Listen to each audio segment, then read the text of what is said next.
Hello there and welcome. Uh-oh. Oh no, it's going to be one of these days. Oh no. Well, I was going to say hello and welcome to my league match with Yurikamome, but I can't get into the game already. Which is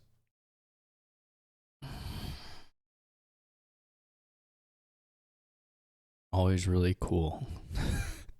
So, hopefully that doesn't last the whole match, though I'm not optimistic. I may have to clear my cache and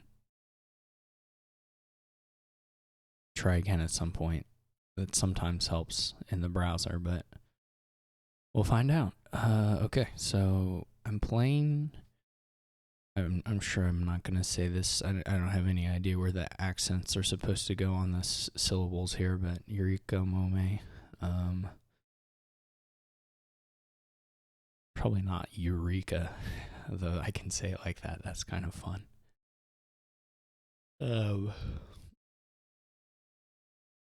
I've never played them before. They took second place in league last season, so that's really impressive. Japanese player, I believe. And so we got a couple people this season in A that I've never played before, which is not something that happens too terribly often. Oh. We've got, there's drawings, there's stuff to do here. Payload weakish. Yeah, I guess payload is the issue. So there's no plus buy. And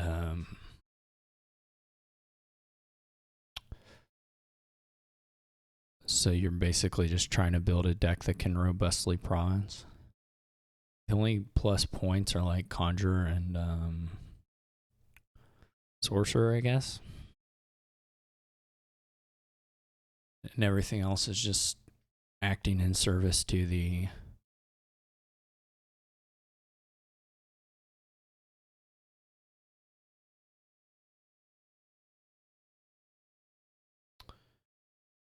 province gaining.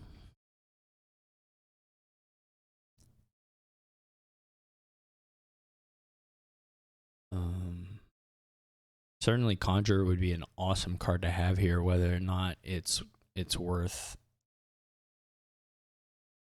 kind of mucking around to try and find the messing around with students to try and get the Conjurer is not as clear. The money isn't super great, so eventually, I mean, if you buy a student to reveal Conjurer, you're just accessing that for your opponent as well.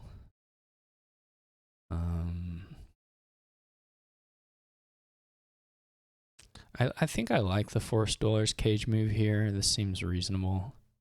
I don't really know what else you do, especially on the 3-4. I guess I'm gonna follow. Okay, we don't find a cage here, but that could be fine. I mean, certainly it's nice as long as the cage isn't bottom decked. This is a great shuffle still. I probably will just take a priest here.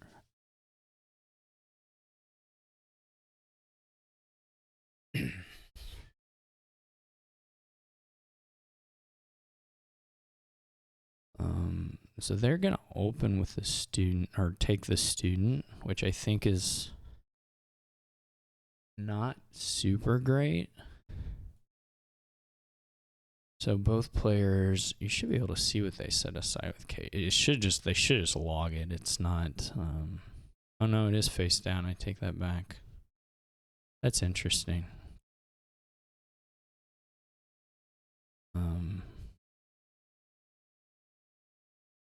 That's kind of funny.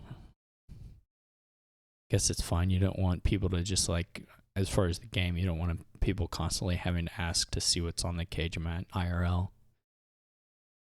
Or not the cage mat, but under the cage IRL. This is hard. You don't rotate.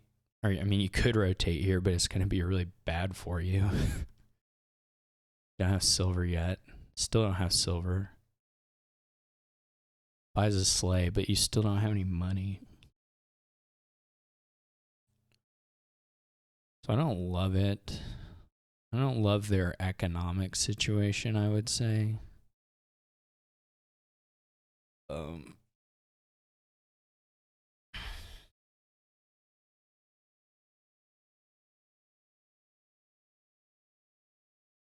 I could take.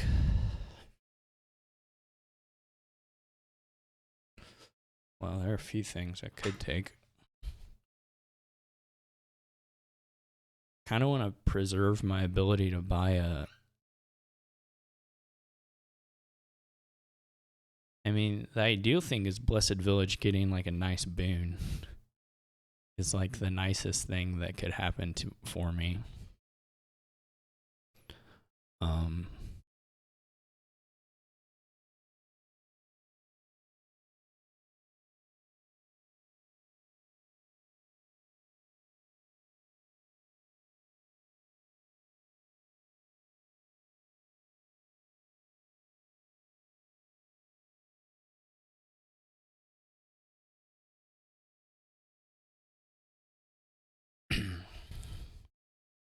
Which that boon was fine. It was not especially nice, but it was okay. So now they're going to student. I guess they'll have enough to buy the Conjurer at that point.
I could have bought the gold, I suppose, but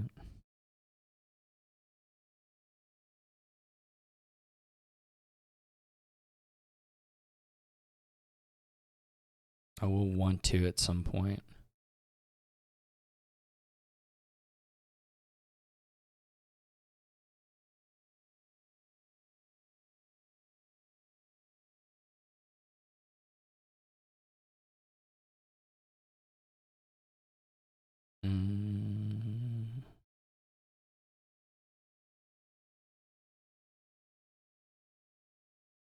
Probably.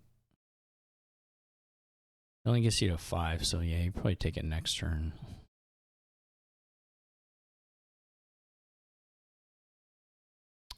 We don't draw the Conjure, which is a little unfortunate.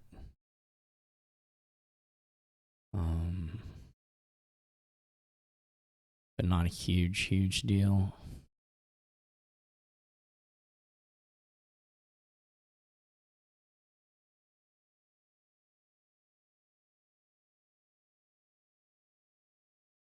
I mean, it's certainly unfortunate.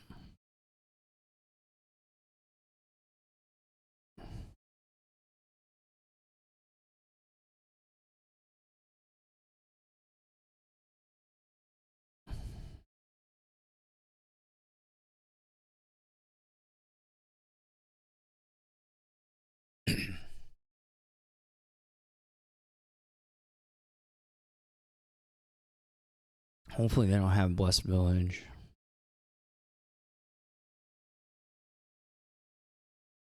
Well, that sucks.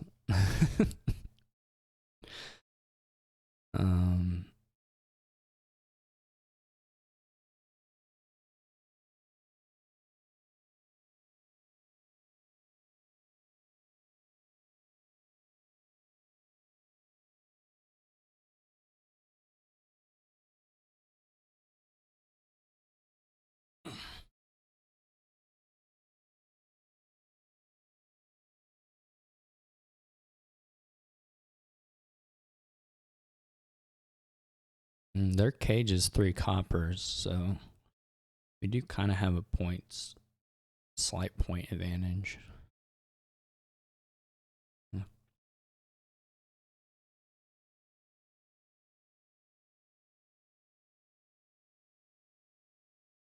I think if we had drawn the Conjurer on the last turn instead of the Camel Train or the Priest, we'd probably be like cleanly ahead. As it is, it's a little less clear, but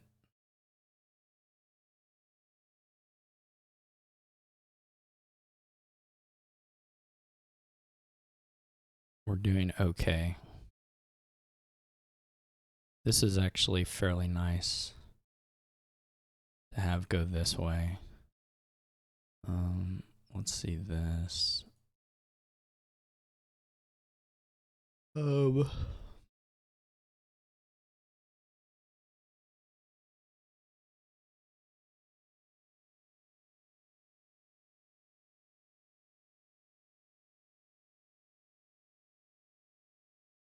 We could go next turn, though we may whiff on treasure, quite honestly.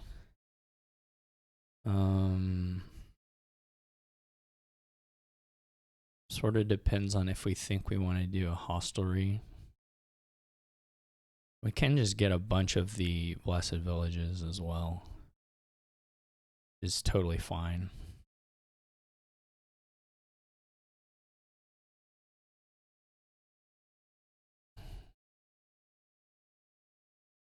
Which actually, this is quite nice.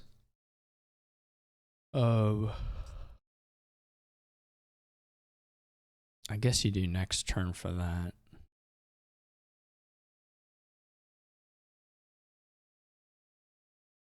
And then we could do one hostelry.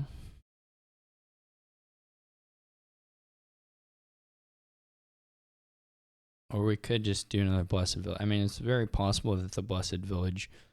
How many stop cards do we even have now? Because we're going to draw the Conjurers. So there's only... Camel Train, 2 coppers, and silver and priest. So there are 5 stop cards. So there's not gain in play yet.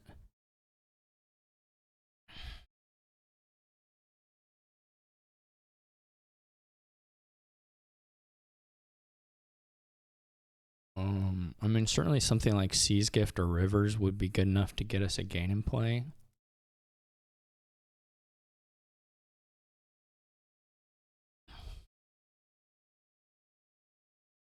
Which would be cool.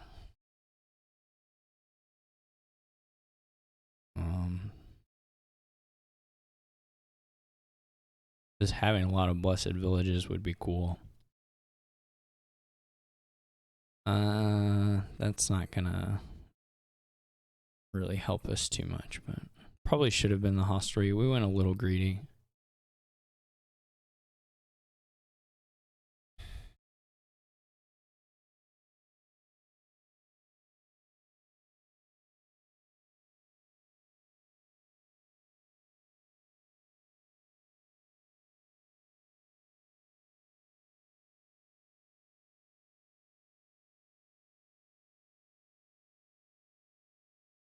Should have definitely, yeah, that should probably have just been the hostelry at that point. I mean, there were a couple outs still in the boom pile, but maybe not enough. Field's Gift might have gotten us something nice to do the next turn, or that turn we could have bought a sleigh.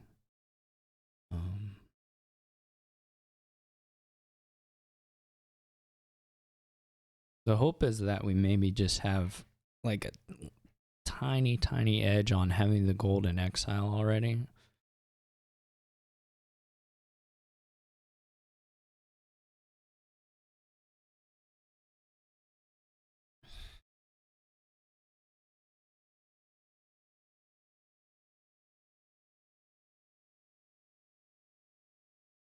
Because once we pathfind the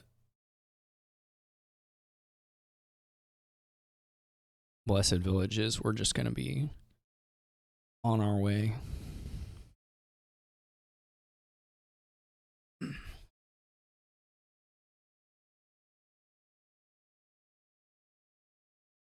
It may even be worth it to just lose the camel train for a turn to buy the gold.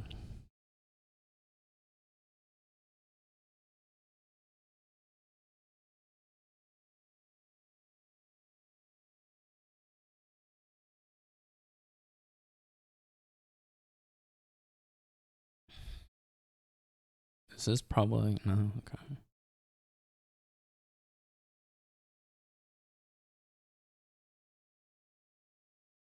Yeah, I think I will actually do that. Lose the camel train, gain blessed villages this turn, buy gold. Well, we could actually check. We can see if we hit field or something, and then we can just trash copper. We can play the conjurers before we have to check that.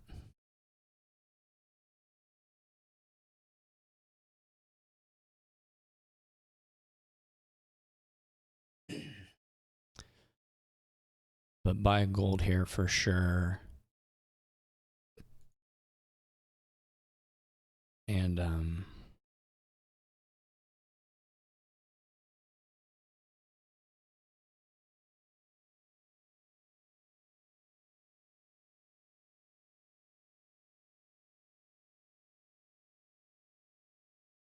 this just doesn't matter. I mean, it's better off doing blessed villages. You might end up top decking one. And you still have enough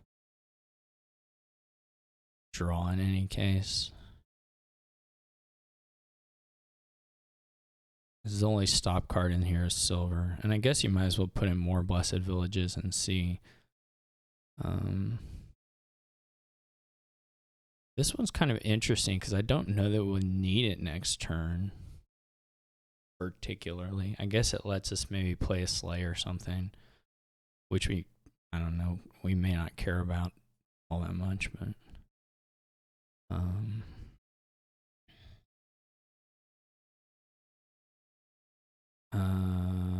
that's also kind of interesting. I don't think it.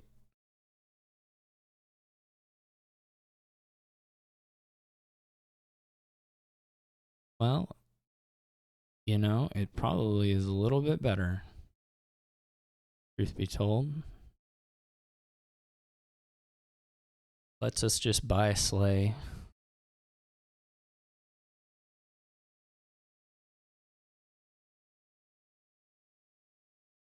Keep the camel. I mean, we don't get to play the camel train this turn, but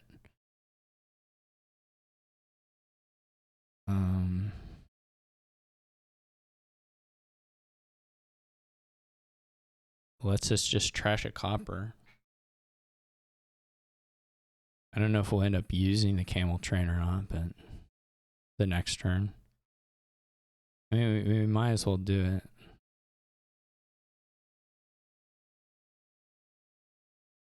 I guess if we play the, I guess you could toss. No, that doesn't really. You know, seems okay.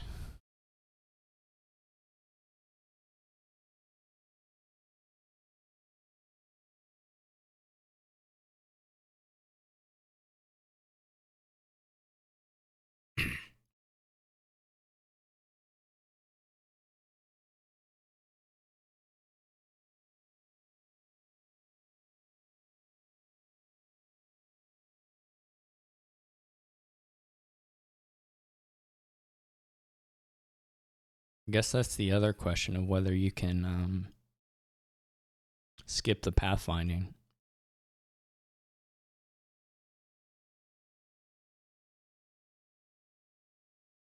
Probably not. It's a trash situation.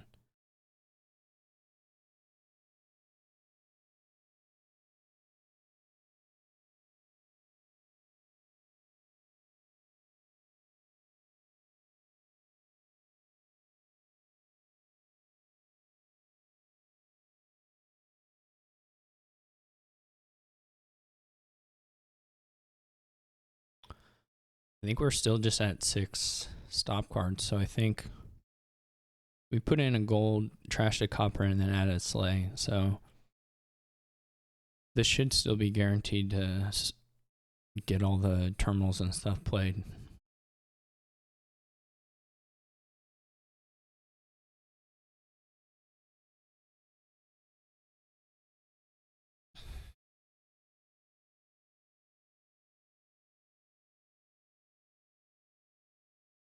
And then we're going to have just so much overdraw, which we can use to store up horses for a long time.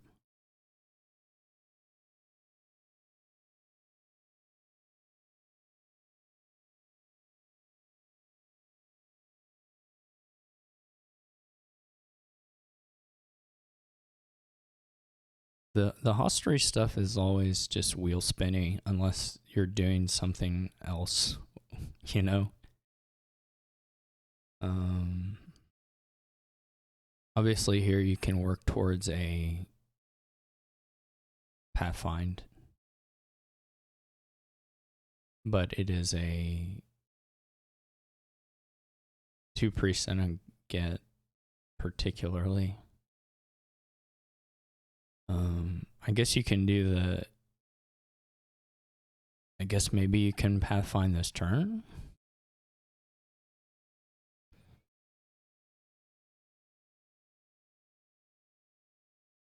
That would be okay. Ish. Probably pretty good.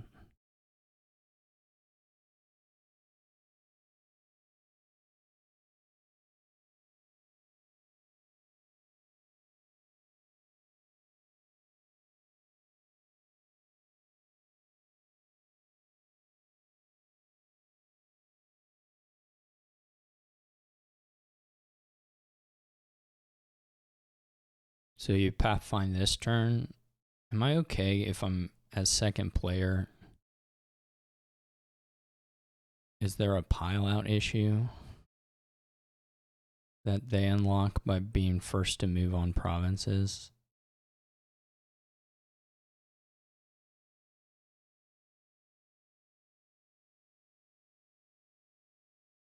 There may be a pile issue, quite frankly.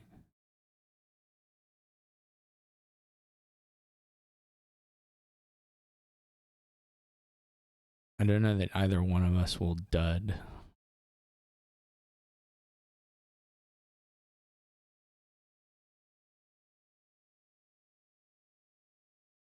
Well, this isn't a lot of money. Or I should say, this isn't a huge amount of repeatable money. Maybe it's repeatable enough.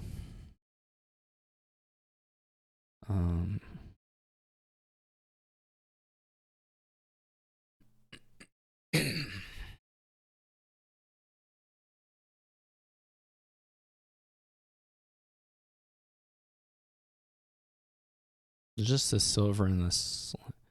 Oh, right. There is a. Yeah. So there is a silver and a slice. So there is a stop that isn't quite as nice as other stops.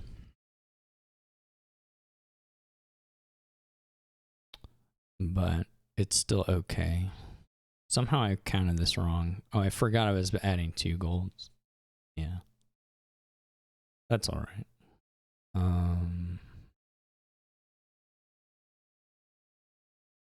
That's interesting. I guess you just start adding in camel trains so that you can be the one to pile.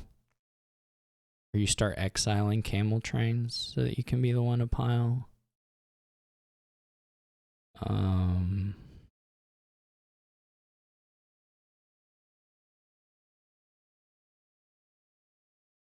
That all you can do, really?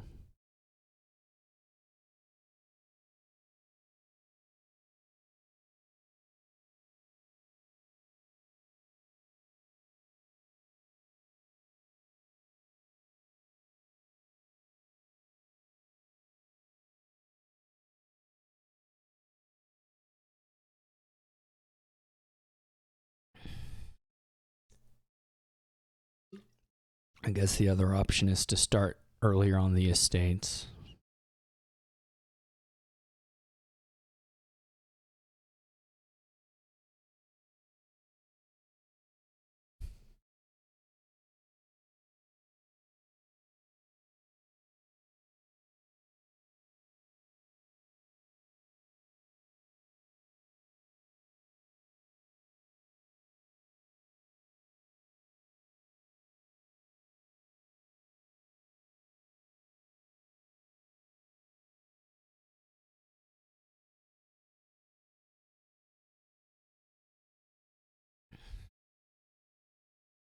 I don't know how much this is going to be true, but they do have to fuel the priest to hit 8 over time.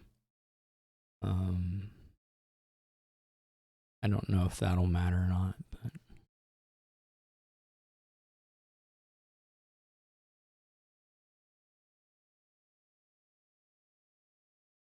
I also have. They have a blessed village, right?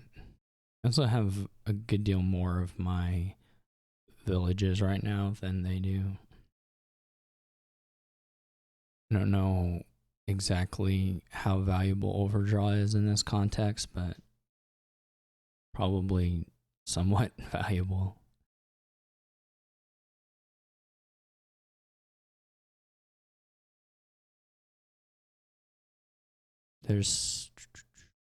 They have 3 copper set aside. I have 2, so there's still 1 more copper.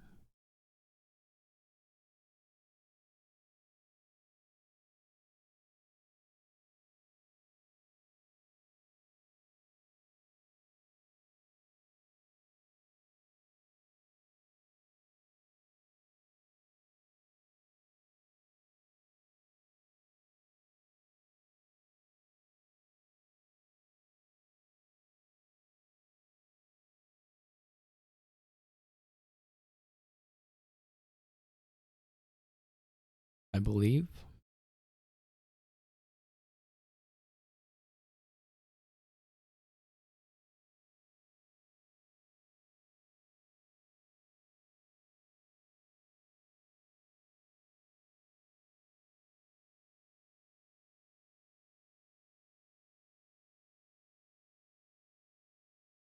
I guess they're gonna, as soon as you province, you pull back 3 coppers in an estate.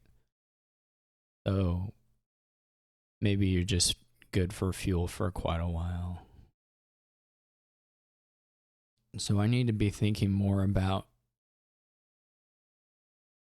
probably thinking about trying to get to the point of having enough gains to pile out as I go some turn. If I'm ahead enough on the gains, then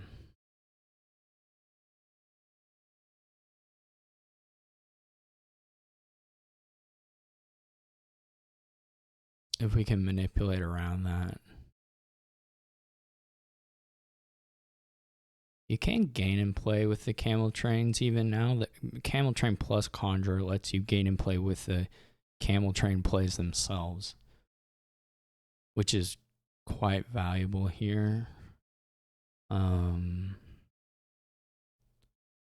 Don't really have enough overdraw yet, but I don't think I think I can lower far enough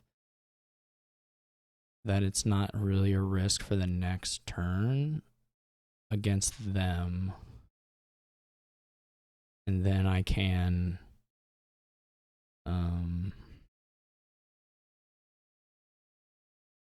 hopefully just pile out on my following turn. I have to think about it all, though. It'll be a little bit tricky.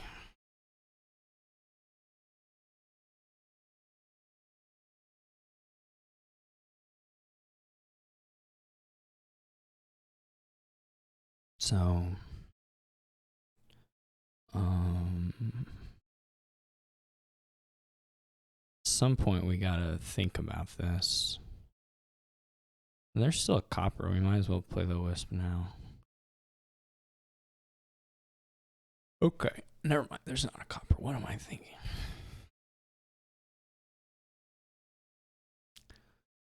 So,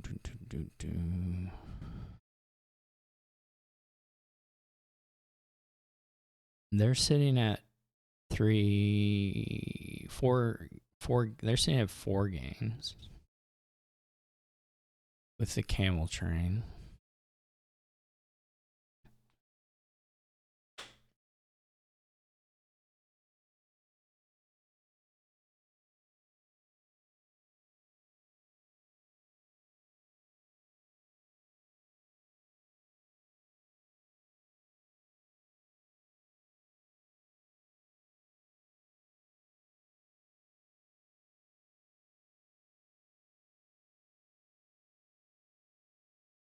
They could chain. Basically, you get 2 sets of chaining. How many? Let's think about this. So if we camel train a camel train now and then gain one with Conjurer, the pile will be down to 5. We'll be picking up 3 of them. If we do that again, the pile would be down to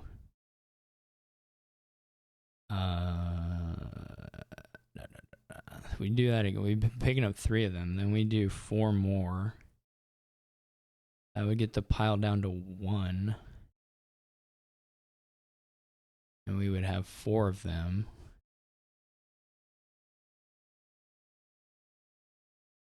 I guess that wins if we have enough draw. We have 11 terminals we can play. But we have 8 cards worth of draw still. Am I counting that right?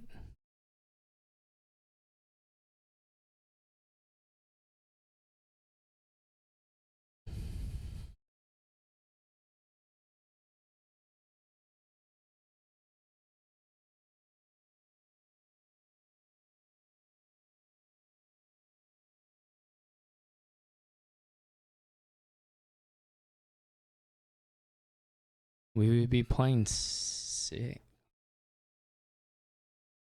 Well, that should be like plenty of draw.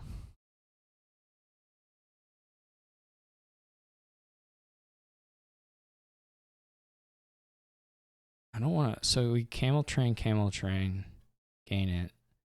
We'll pick up 3 camel trains. Play all those. There'll be 3 more in exile. Then again, that'll be 4. So that'll pick us up 4, and it'll be down to 1. And then we'll still have 4 camel trains that we can play to do camel train hostelry by province.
Oh, I'm getting this.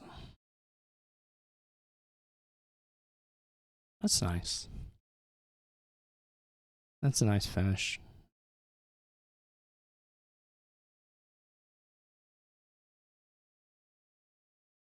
That was I'm kind of surprised my camel train exile from the turn before worked out the way I wanted it to.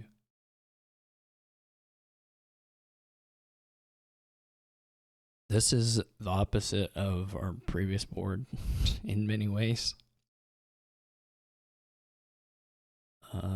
There's just not. What does search do? Okay. I wonder if like knights are good enough to open Sir Martin. Probably not.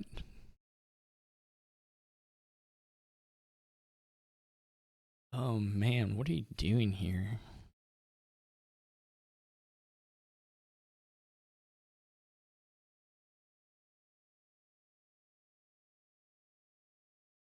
This is, I guess you can aqueduct March, Sir Martin.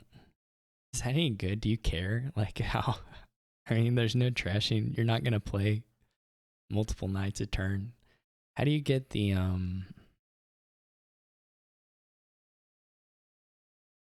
I guess you could remodel also open. How do you get points? You either play witch money and buy provinces, or you can try to play some collections and buy pawns and poachers, I suppose.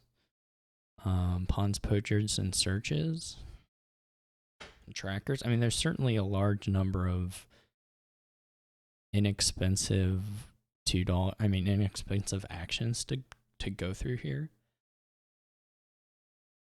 But it's not like you have a way to play multiple collections besides just, having a lot of them.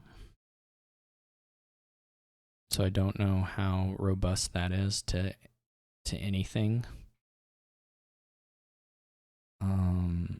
This is kind of weird.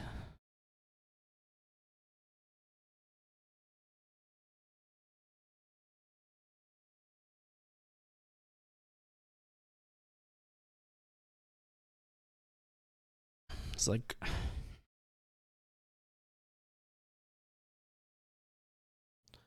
does Scepter do any? I mean, Scepter does let you play your knight multiple times, I suppose, if you have a knight.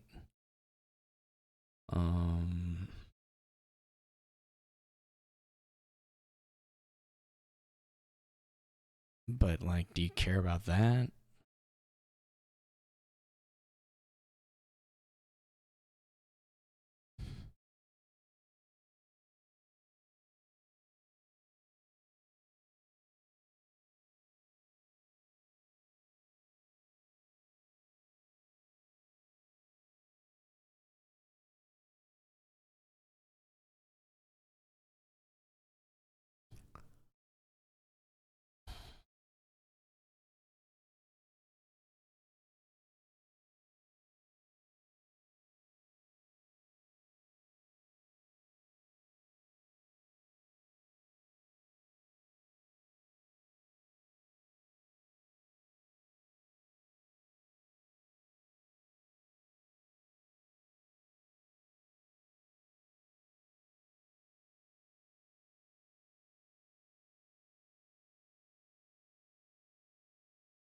This is very odd. I'm not sure that this is correct. Going for the witch. Ooh, gets to march the witch. That's cute.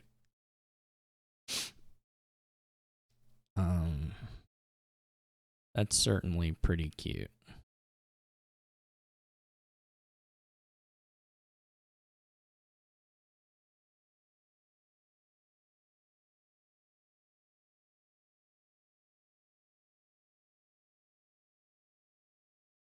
I'm just gonna have the worst poachers of all time.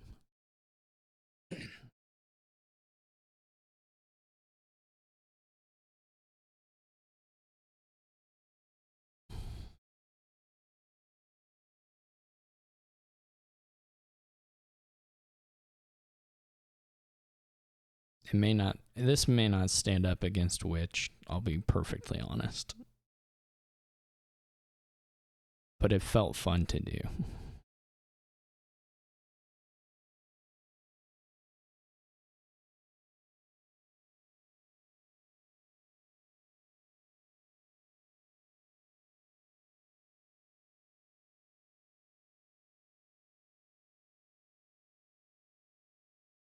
It really depends quite a bit on whether I can draw multiple collections together. I may not even have, may not hit 5 here. I mean, I'm relatively likely to. Buys 2 searches. Okay.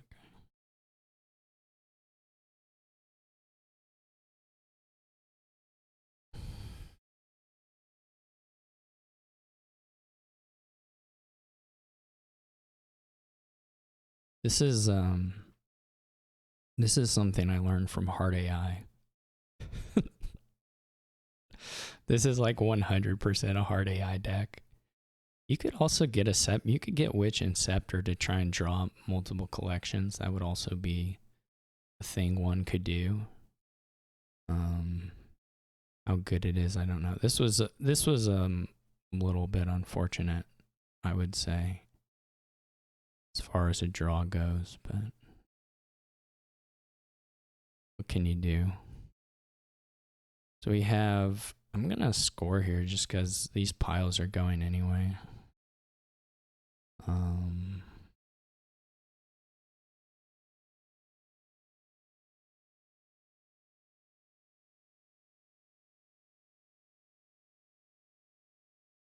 It's a little hard to pass up the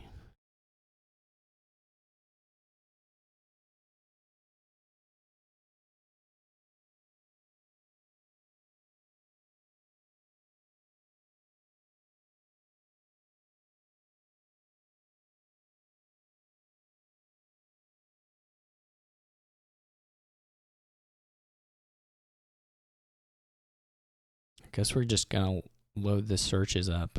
Well, they may march again. They certainly have a lot of loot.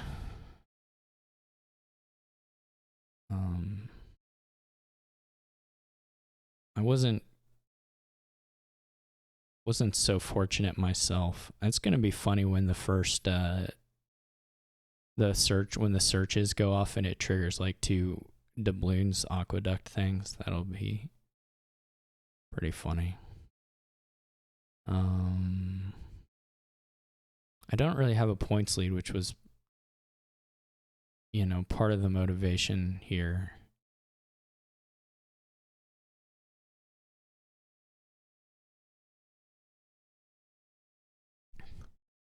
Not a good march. And I'm going to draw remodel with like 2 searches or something. Which is unfortunate.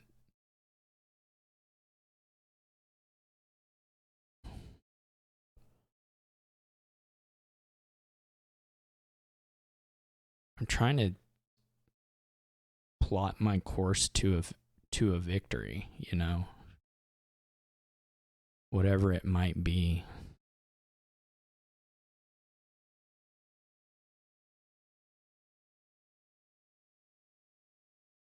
I assume they're just going to I mean, this is right before a shuffle, so I'm going to assume this is blowing up the searches at this point. I don't know if I should really let them undo that, but I will. That one's a little bit that one's a little dubious, but I assume that the same courtesy would be extended to me if I were to make that decision. And that's fine. So there went those. Hooray, hurrah.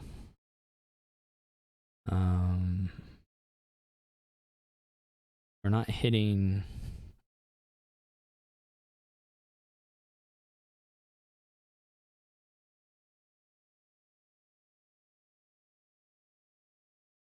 really what we want, but that's okay. I guess I could have seen, what did I get? Hammer. I guess I could march.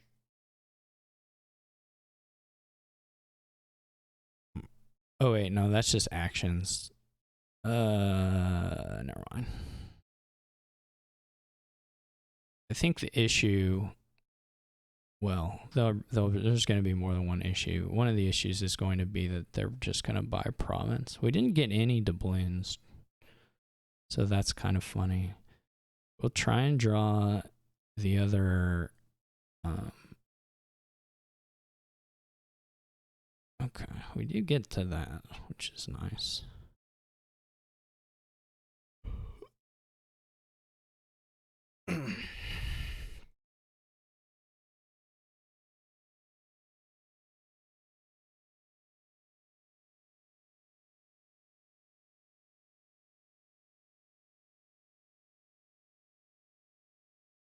Hmm.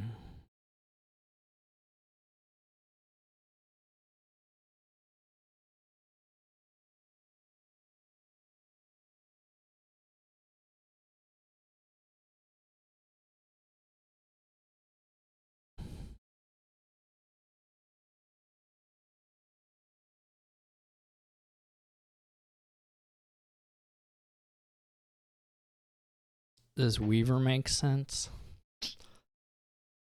I don't know. Or do you just go straight for the estates? There may have been a March play that made sense.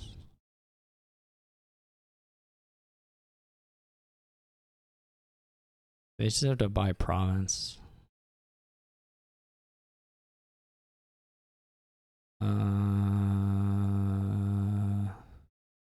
This is 6. This isn't 6. This isn't 6 either. We're really close to like a super nice turn. Well, that's a weird hand, but we'll keep it, I guess. I mean, the pawns aren't great, but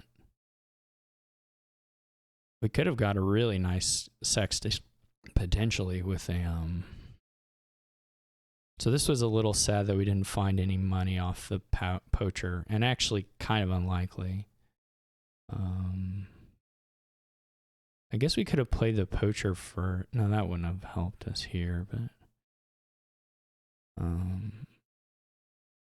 yeah, we were kind of close to being in threat here. I don't think it's going to pan out for us. I just think they're going to pass me in points.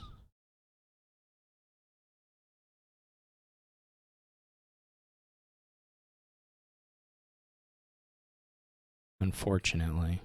Now, if we'd hit a Weaver there, or if we'd had the money and the Weaver and we hit 4, you know, we're golden. There was no way they were going to score enough plus the situation, but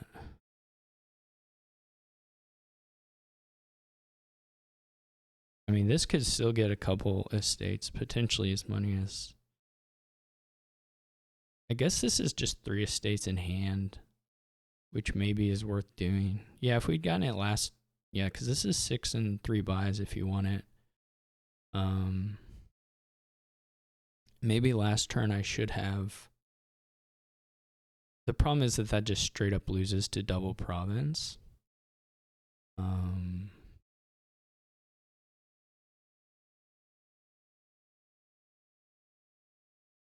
Or province, not, you know, province across 2 turns, so...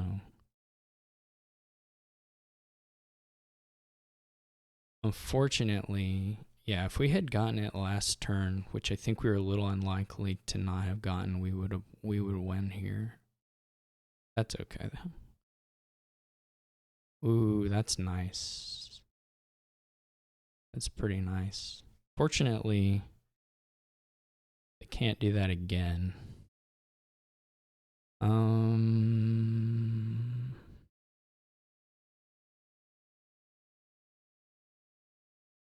So 3 provinces here puts us at 20 and just cleanly loses to Duchy estate, right? On the other hand, like, what else are we gonna do? I mean, we can draw. I guess what else the answer to that is to draw and see if we can find a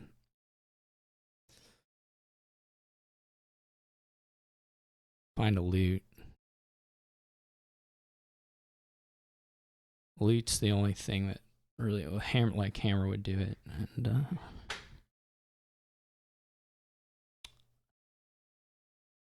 so I have to think, what are the chances that they have a bad enough turn that they can't province or can't duchy estate?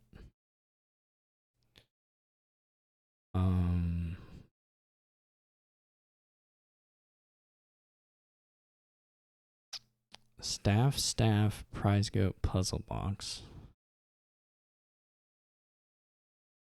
And then they played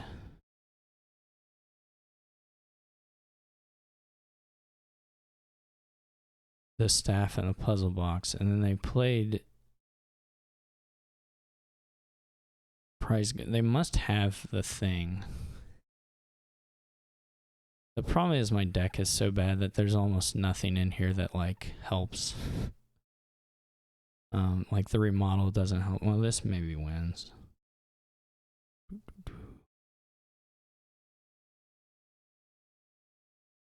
Yeah, this just wins.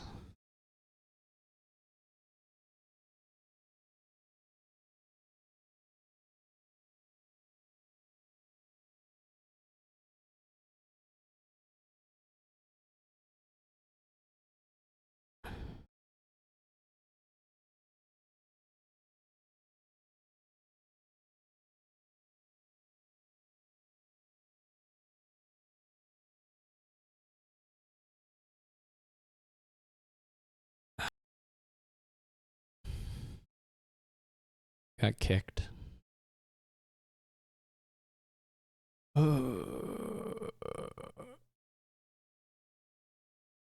So annoying.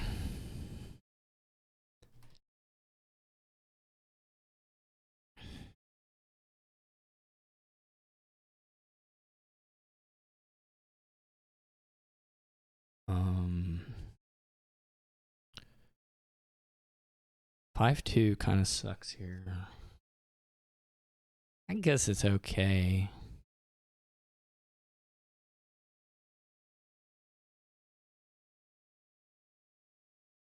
I think you would rather have the Masquerade plus the Abundance than the Seawade Masquerade, if I had to guess, on the opening here. This is a pretty nice pendant board, actually.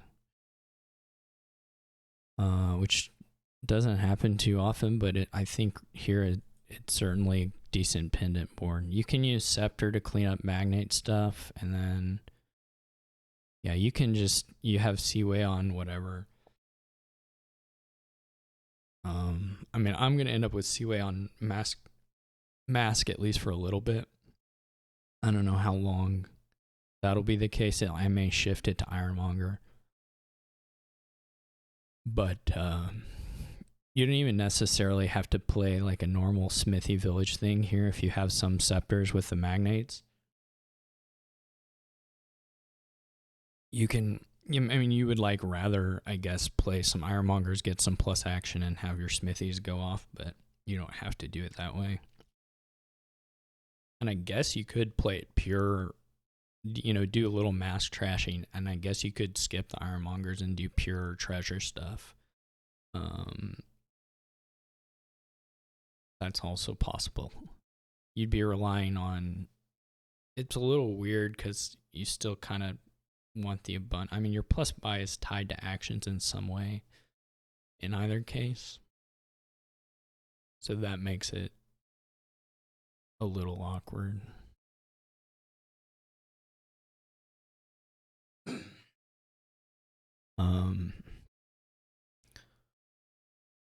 You have to, yeah, you either have to play abundances or you have to, and then you trigger the abundances unless you buy an action. So plus buy is locked behind it. So you wouldn't think you could sustain just like buying a magnet per turn, though maybe that's enough for the abundances as you do big stuff. But otherwise, pendant, you know, $6 pendant's easy. At some point, anyway. You can't get plus buy on Magnate, otherwise then I think you could run quite Magnate. I still am not totally sure that you mess around with the Ironmongers all that much, but they're probably okay in your deck regardless.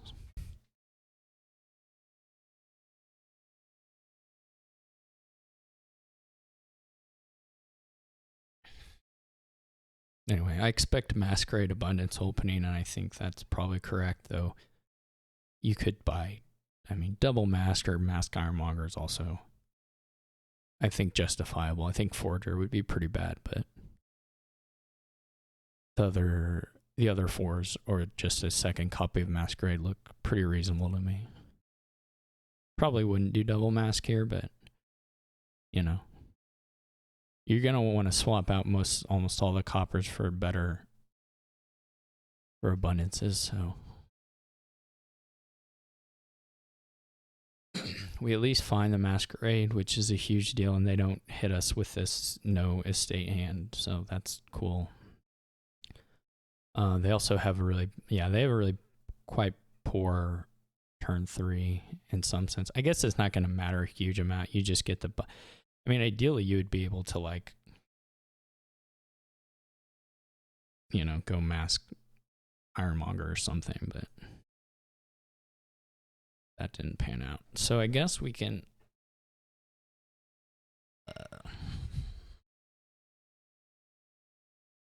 we have quite a few options here, because even like a Scepter now is not crazy.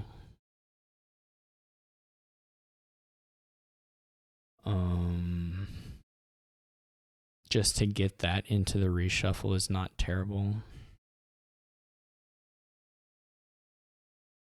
by any stretch. We're gonna have enough to buy. Well, we just found one of the estates, so I don't know what we'll have enough to buy or not. That remains to be seen. We could see way over to the Ironmonger, or we could just take the abundance. All of these things are options, and I think reasonably good ones.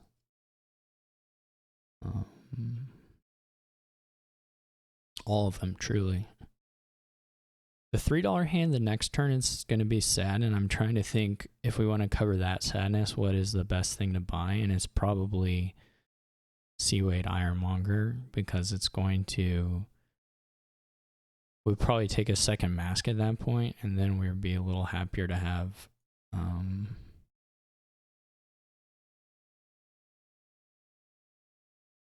then we'd be a little happier to have a second copy of Masquerade.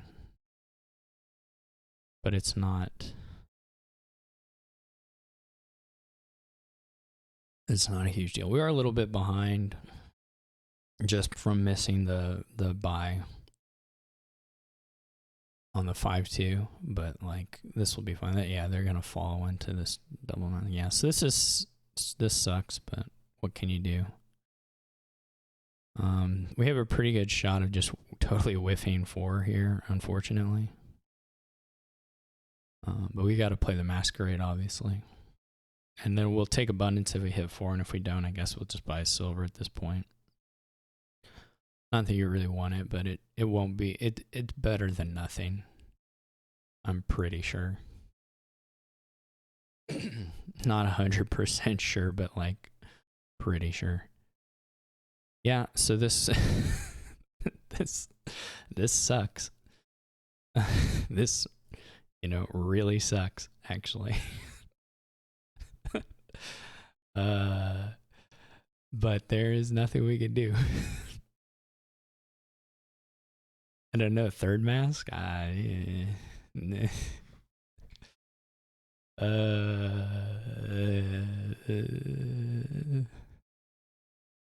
This one is sad.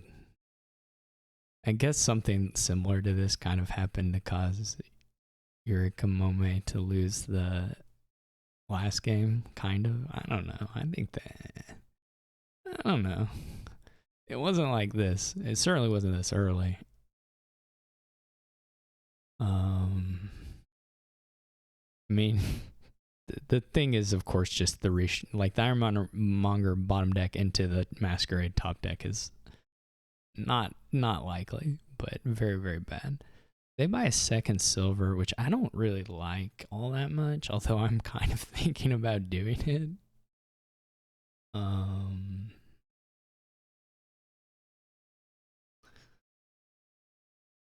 No, I think I'm almost at nothing, which feels so stupid, but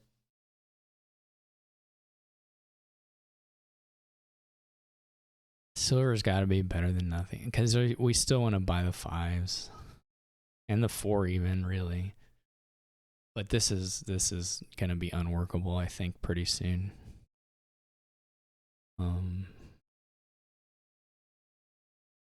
Unless they're just really, really, I don't know. They have to build pretty badly.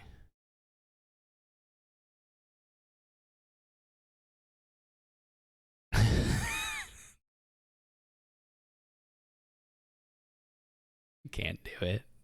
This one I can't do. I just, what? This has reached stacking levels. Like, there are times where you get bad shuffles. This has gone, this in particular has gone beyond. Because we can't hit village either, so we know one of these mask plays is just dead. I'm actually not totally convinced by these buys, but, you know, what does it matter? If we had found the scepter, we would at least have had something to recover. But we both didn't find the scepter, and we didn't find an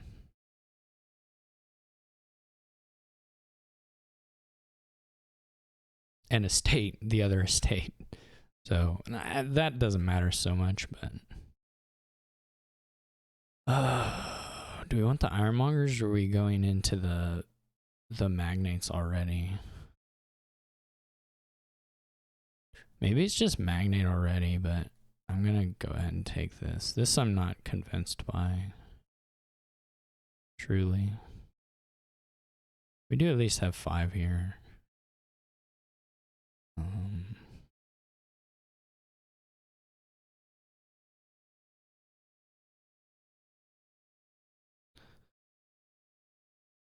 We're just so far behind on trashing. I guess the nice thing is they're kind of at this point where the abundance is actually not doing anything for them. Like, the price points are a little awkward here. I mean, you can buy magnate or whatever. I would probably just go ahead and buy a scepter there, or a pendant, and save the abundance for a turn where you maybe have sufficient money to, like, get use out of it. It's actually a little bit, like I said, it's a little awkward, because you have to hit 10 now for you to, like, care about it. And otherwise, the $3 here is not doing much. I don't like the silver.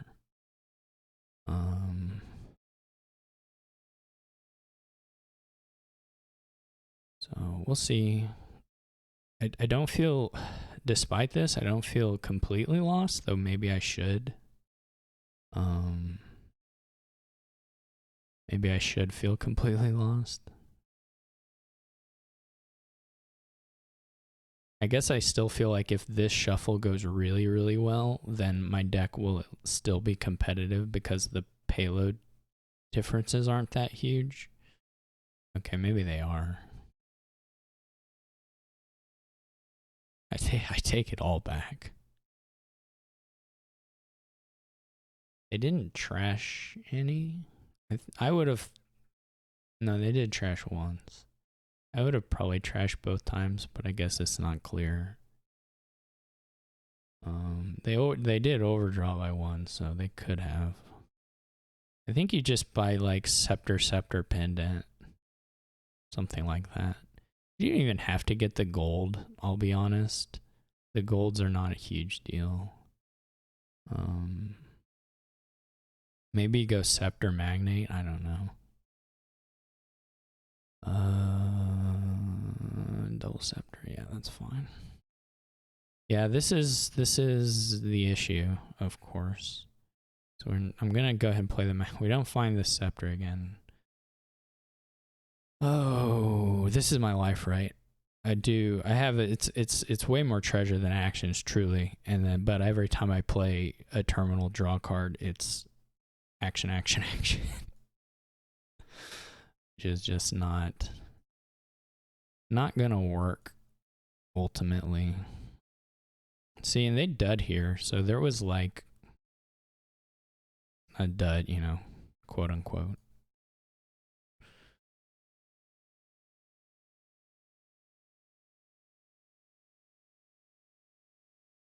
You can at least kind of make hand wavy noises that there was some world where I can take advantage of that turn being not super good. But we have played Masquerade in a startlingly small number of times.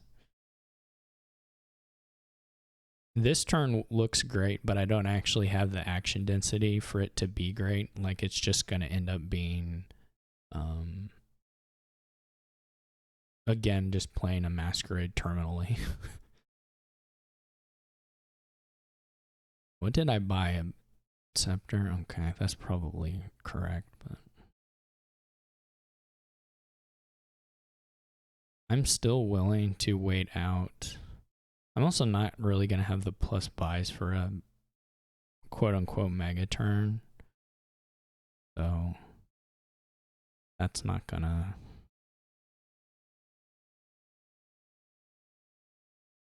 do much for me. They're going to have 4 province. I assume you just take... Well, yeah, okay, that's fair.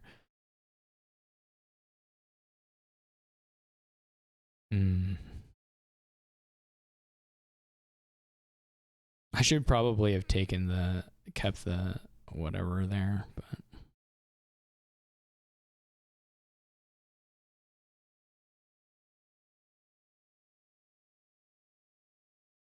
just what are we doing?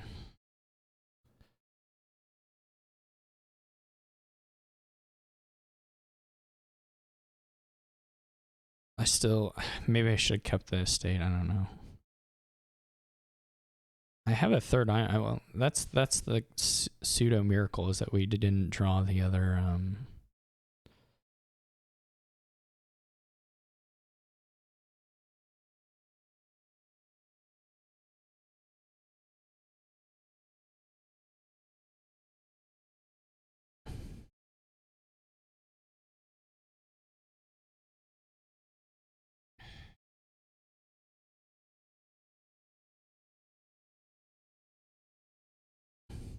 You have to have a lot of pendants before buying gold is worth more than a pendant, right? Maybe not a lot, but you have to have more than one. This still duds, right? It's just there's an ironmonger, but...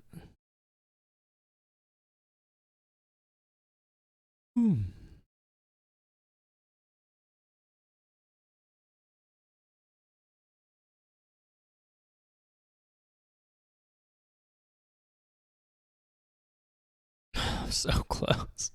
So close. It was so close. I'm not even like... I mean, I don't have $32 probably, but I'm like not that far away from it. I have 3 pendants, right? So those are 15. I'm not actually like miles away from being able to do... Like, the buy's not really there, but now the scepter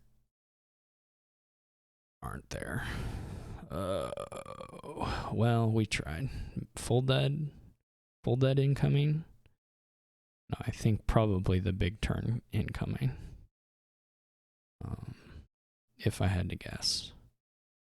So...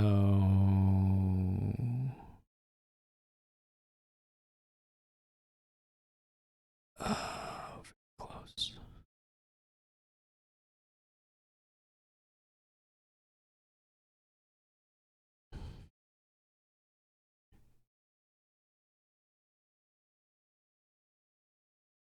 No plus actions. That's something, I guess. Can I beat 3, 18? You need 4 duchies at that point. That's probably a hard sell. Whenever the buys was a little low, like that turn where it was just a 5 buy turn, that seemed a little better, but going for annex. Okay, sure.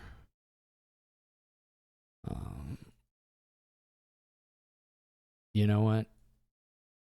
I'm just gonna embrace it this turn. You know, we got. If we don't draw any scepters here, I will actually scream. Um,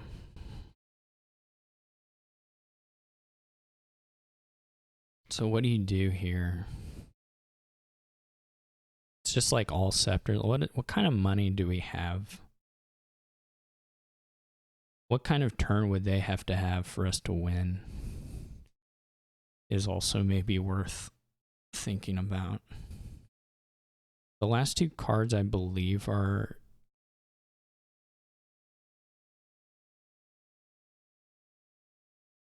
scepters. Maybe just one is a scepter. Yeah, I think there's one scepter and one. Lord knows.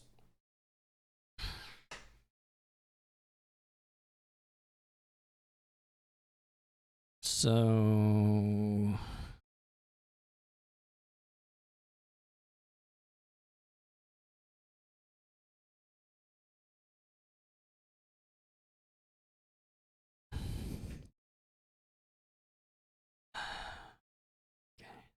we miss out on buy, which kind of really sucks. I wonder how close we were money-wise. I guess we just discard it though. That's not. Did I play them? Did I just? Oh no, I've gotten the action back now. I was gonna say I didn't just stop playing. Did I? Okay, I guess we toss it, even though maybe it's good. What were we at?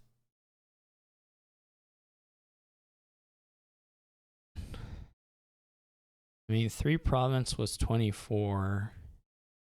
I guess I needed 34. No.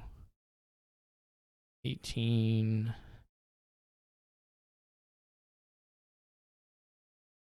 12 is just 30.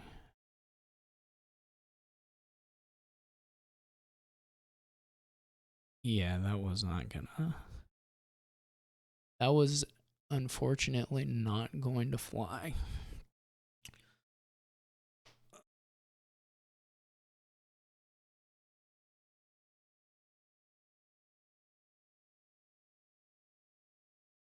Okay, I guess we just buy duchies and see.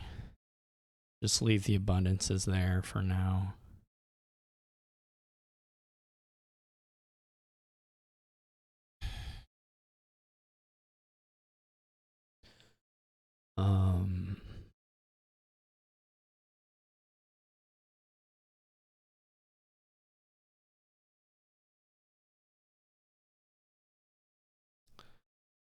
They're 7 in debt. I mean, if they get the big turn, obviously it's just over. What does Annex do? Nothing for me now. Annex is so stupid. uh,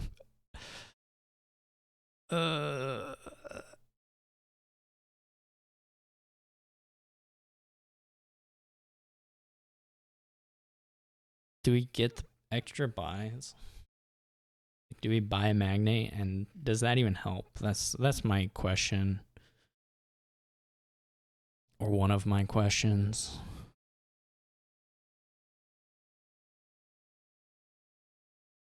18, then I mean, then we're starting to get into striking distance, I suppose.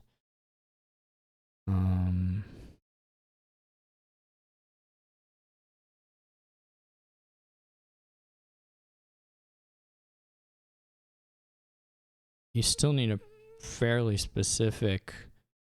Well, okay, that's a blow up, I assume. Well, they're kind of thinking about it, so maybe not.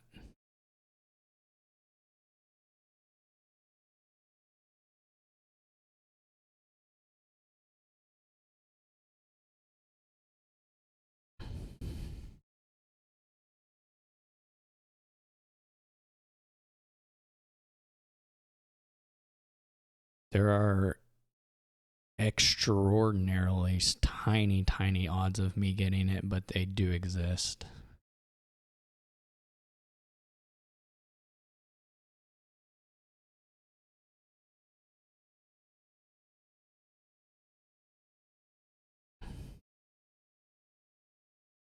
It's kind of cute. You can buy Poor House for extra money here. I don't think I had the buy regardless on my previous turn, but I wasn't keeping that in my mind, and I should have been keeping that in my mind. These masquerades have been like stuck together. I don't think I had that. How many buys would it have been? I had gotten 1, 2, 3. I was up to 4 buys. Buying the thing that would have got me to 5. You know, that still wouldn't have been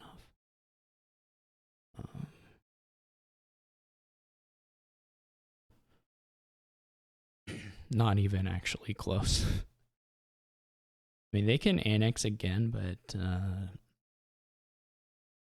you know, double duchy would have meant something, but duchy estate doesn't mean that much here. You might as well just double estate probably, or do nothing. I mean, you could just buy nothing and see if I draw. You can't actually defend against me drawing. So there's not a huge reason to like go into debt here.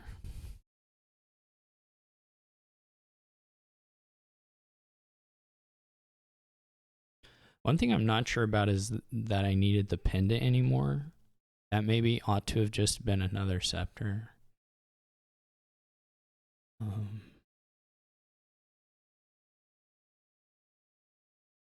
But because I don't know that I actually need all that much money. They do go for this. I think this is like a clear mistake because it still loses to the triple province, triple duchy, though.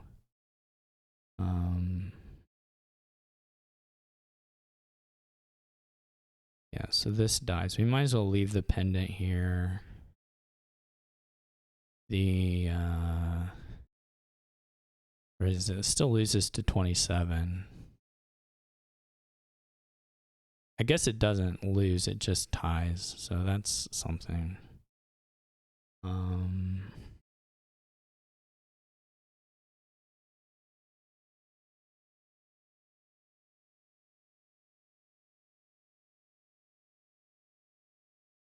Am I gonna get to 10 here? I can't really pass. Well, I could pass the estate. How much money am I gonna have?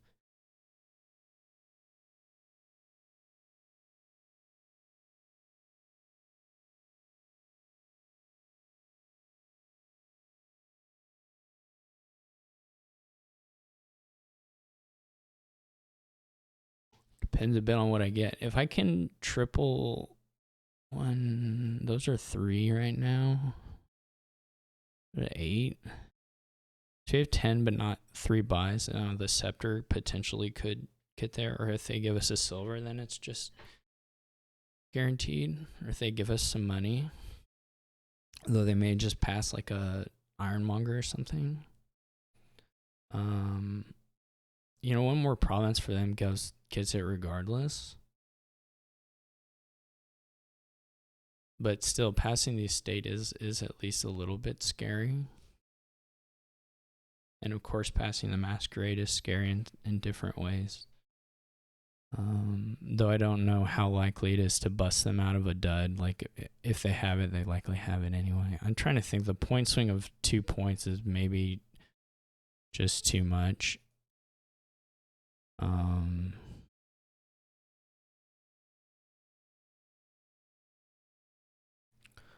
So I gotta try and empty the duchies, right?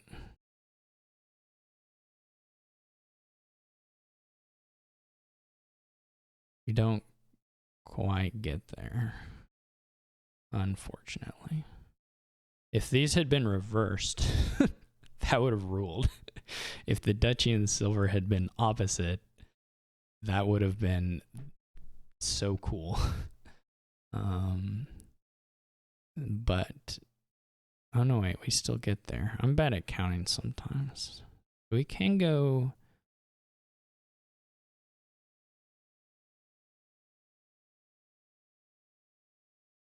We can empty these. Shuffle all but 5 cards. So these, I'm picking what I don't want to go into the shuffle, which I guess is these. I guess all of these. We do technically have the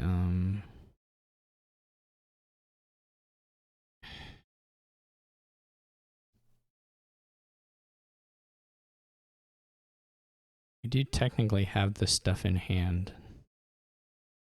Now we've seen if they have a pendant, mostly.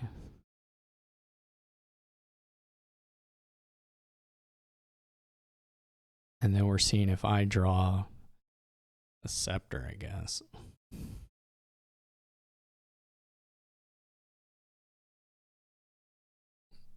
I just played one of the scepters. That's not too terrible.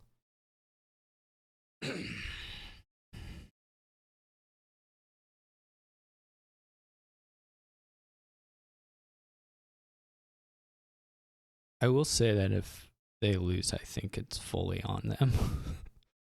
Even though these last few shuffles in the grading phase have been not super kind. I think some of these annexes were ill-advised. I don't know what, if they don't annex that turn, they have 30. And so 30, I don't know. Could I beat 30 from, I was only at 1 point, right? I don't think I had the buys. I guess I technically had the buys. I don't think I had the money.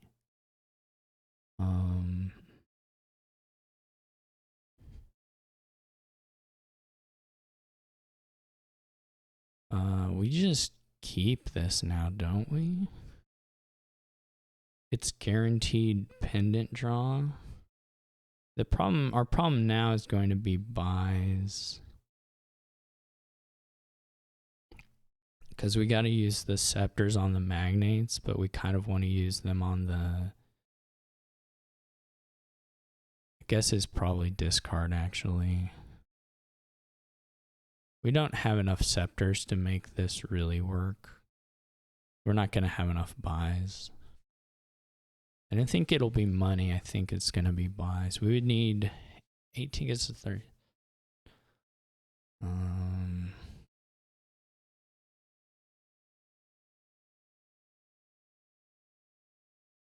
We probably don't. I mean, in theory, we could get another turn. Imagine if this had been a magnate, though. Just like imagine with me, if you will. It was not far off. This was close. Maybe should have kept the silver. But this is just not going to have the buys, unfortunately. Yeah, the pendant scepter balance here is a little off. Though in my defense, I just never got clean. Never got close to being clean. And I didn't have a way to do it either, so... this is also, unfortunately, pretty much all the good cards, so... the next turn is likely super, super bad. There is enough good stuff in here to win here.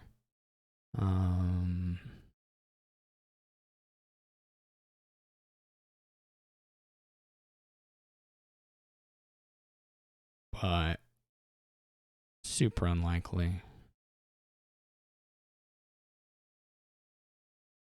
They're just gonna fly off here.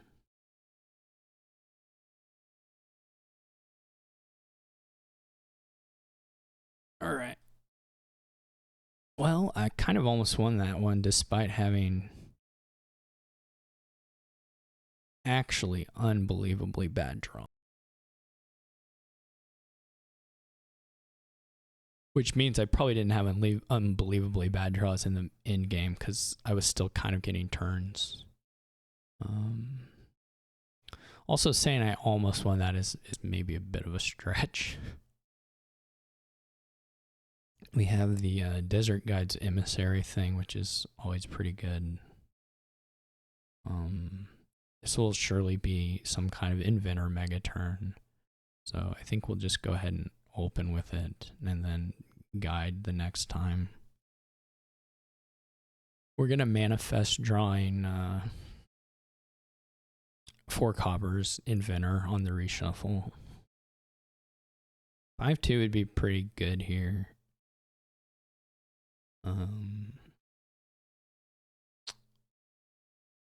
There's a lot of stuff going on here actually, but at some level you just have to buy the good cards. I guess that's always a level. Do we actually do we guide now?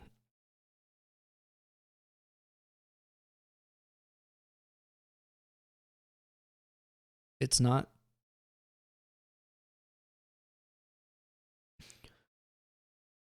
When is it like an exciting accelerant?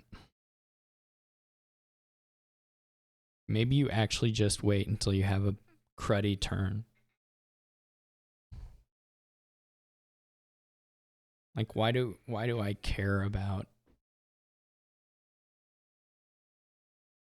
guiding now?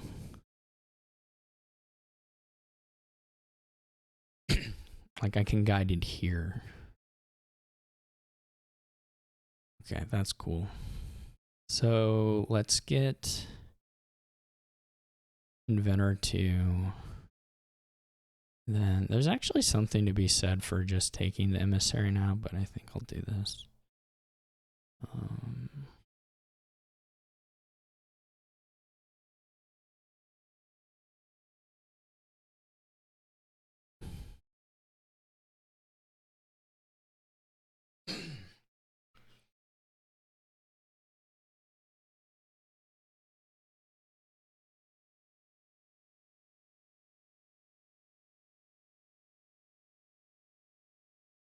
This is potentially super nice. Cool, it was. Love it. Love it when it's super nice.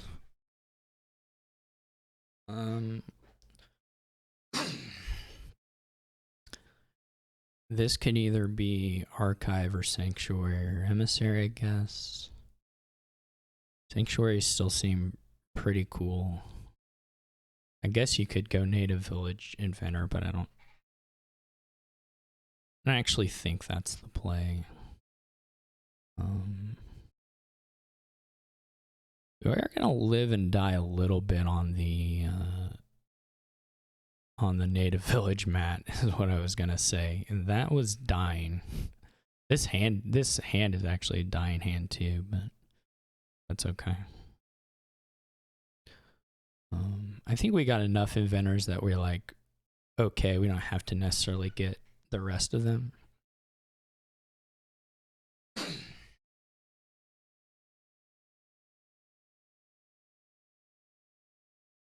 And then here is a little tough whether we go for the Archive or the Emissary, I think. Maybe it's not that tough. I think we go Archive now. This shuffle wasn't super kind to us, but we are, I believe, a bit ahead still.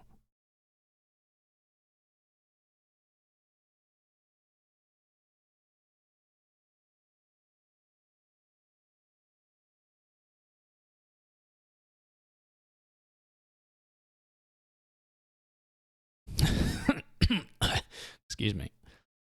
That was not good. Let's go ahead and take this. Guess eventually we just pile out. Hopefully I'm enough ahead that we're the ones piling out. I don't know. I don't know how it's gonna work.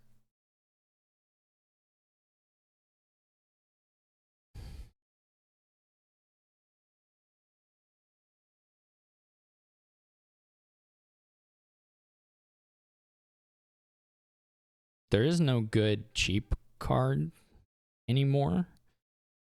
So to do like the 5 gains is a little awkward.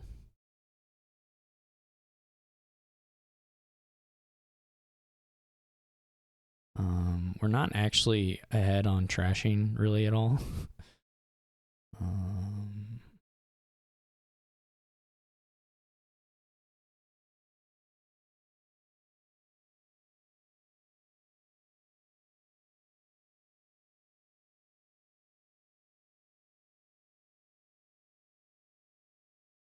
and I don't know here on the native village how to decide whether we pick up or set aside. And we're essentially missing a trash by choosing to pick up here. We're not going to use the buy. But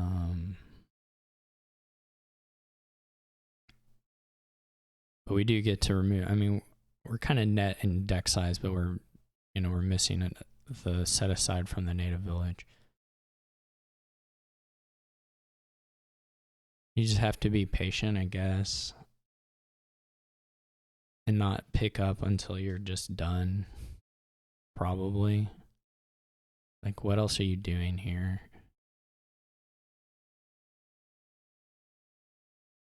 It's not totally clear because it may be such a long time that you play the sanctuary a few more times before you get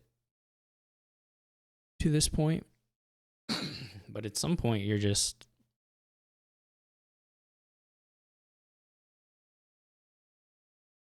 the archives just pile out. That's just what happens. And you hope you're the one who's playing whenever it happens.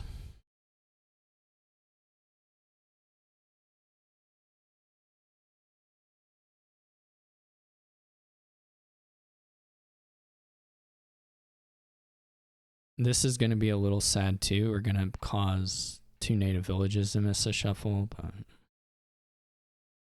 we're going to get to 5 buy, which is good.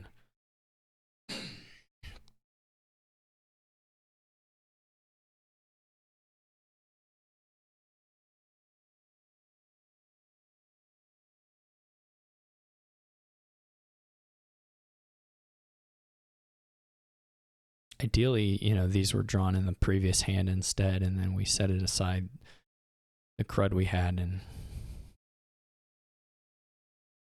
I mean, you still have to play them here. You can't pass up 2 native village plays, even though it's kind of awful. I'm not sure how big the shuffle is. It's kind of big. Like I said, we don't actually have much exiled.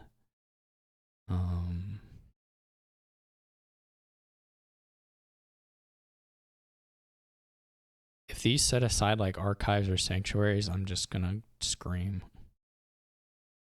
But if they set aside anything else, it should be okay. Everything else is pretty bad. Or like setting aside inventors is fine. They pick up, which is probably good for me.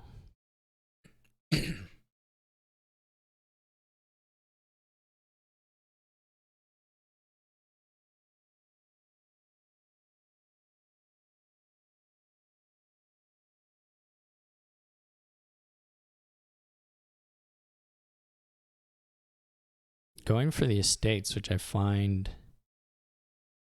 a little unconvincing at this point still. I don't think we're quite there, in my opinion. They're certainly not piling out. They don't have that many things set aside. I guess it's just sort of easy to take a province here, I think. Let's get the heart.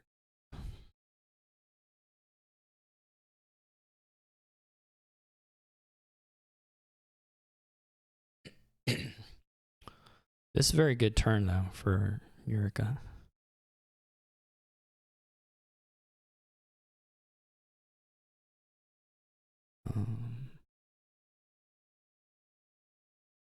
I am pretty close to... I think the fear would just be for me as them lowering to the point where I can empty and take a province. Like, that would be what I would be worried about.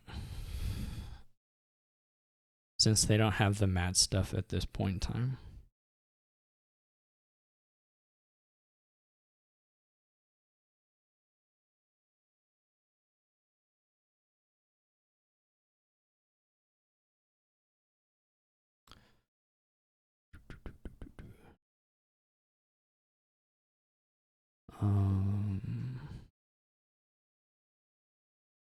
We're not miles and miles away from a 3 pile, though we're not really quite there either.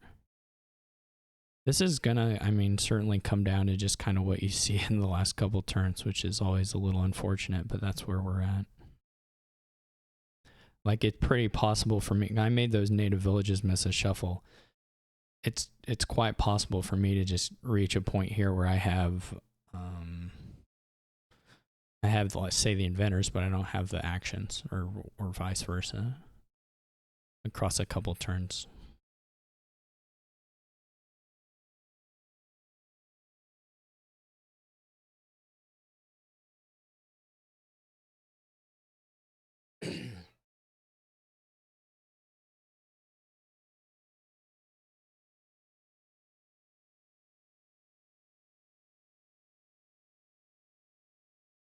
Right now I have 4 estate gains, quite easy. I actually have 5 estate gains. So they're getting a little more on the mat there, though.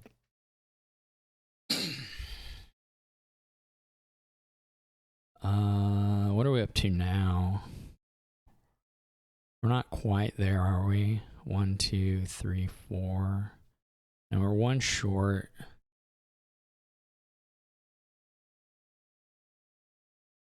But are we short of the archive one? That I don't know. Well, we can set aside native. What do they'll cost 2? And we could do 2 estates.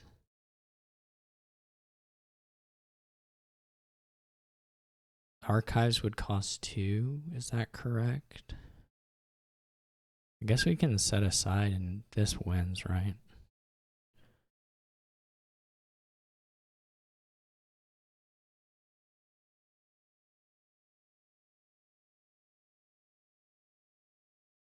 Does this win?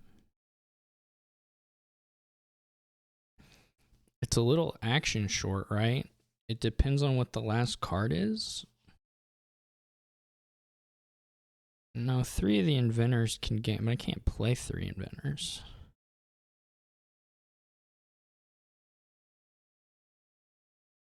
If the next card's inventor, it doesn't work. If the next card's anything else, it does work.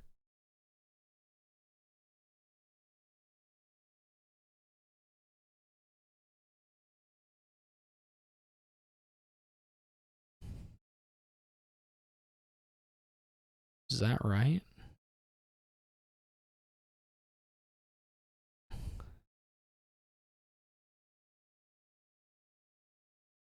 And this will let us hunt.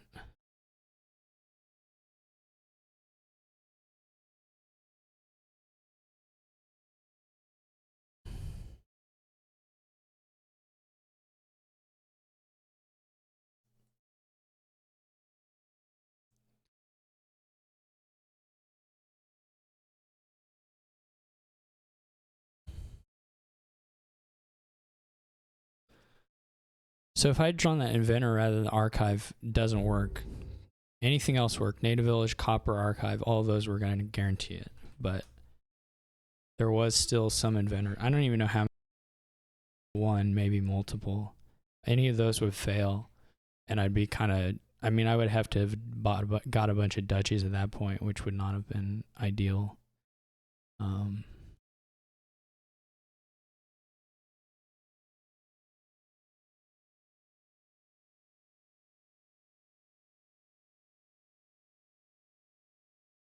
Here we have Wolf Den. This is probably bridge troll stuff.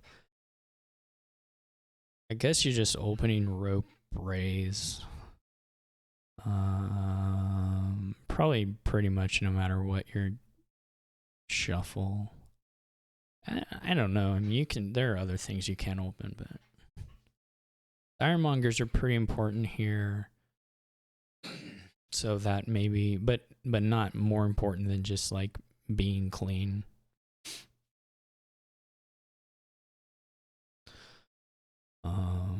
I don't think Black Cat is really doing much of anything here. I don't know if you end up with Haunted Woods or not. They shouldn't matter. Haunted Woods shouldn't really matter much, but maybe you want the draw. You might want the draw. I mean, it's the only draw. A pair of Haunted Woods doesn't seem unlikely at all.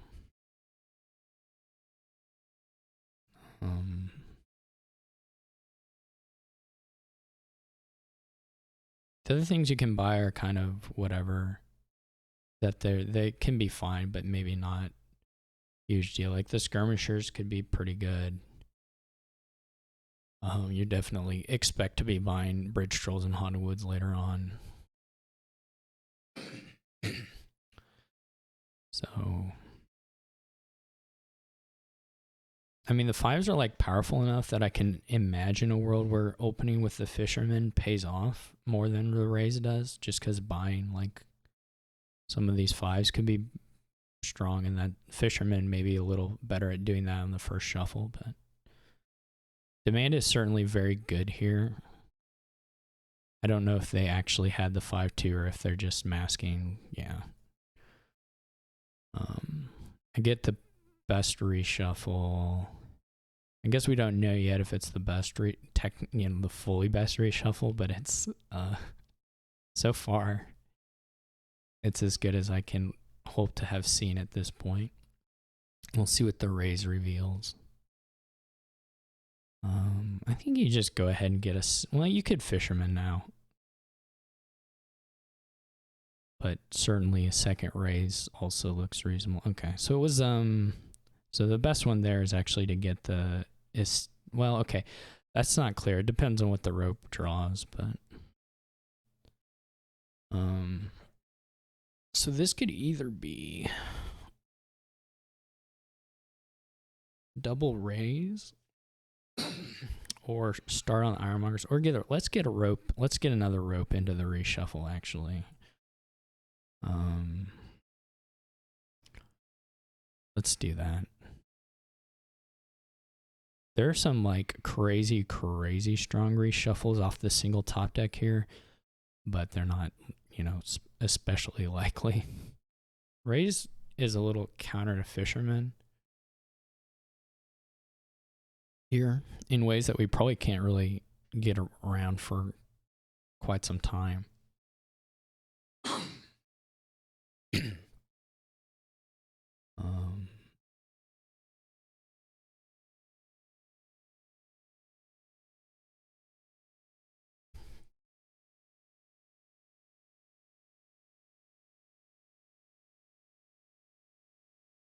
I'm actually super confused what the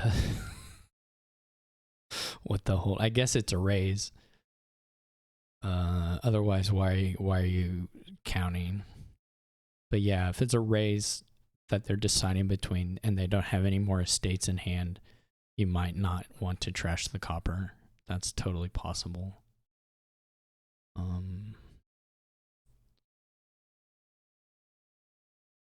Okay.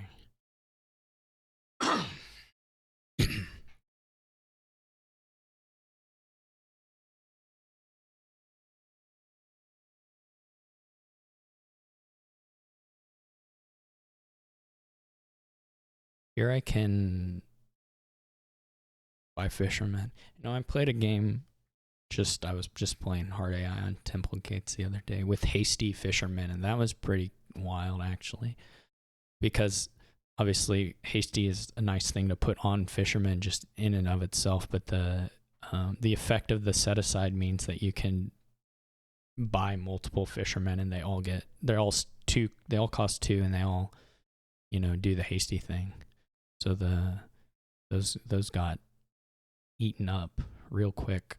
Like, it was kind of fun. Do I want a silver?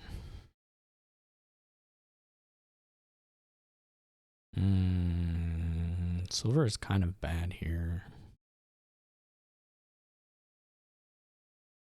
The hitting 5 is pretty good. I guess I could have triggered the shuffle. Is this my only raise, or do I have a second one at this point? Excuse me, I keep...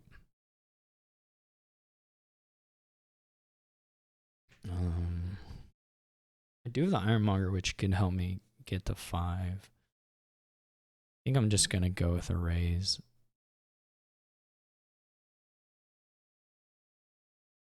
And pass on the silver.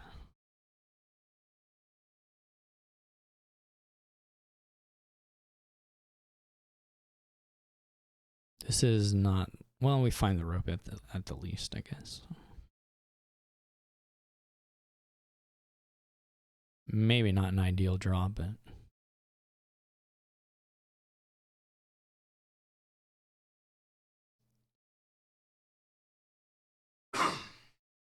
Excuse me.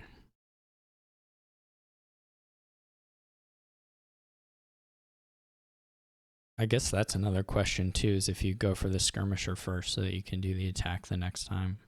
Or do you just go straight to the bridge troll to get the acceleration on the cost reduction going quicker?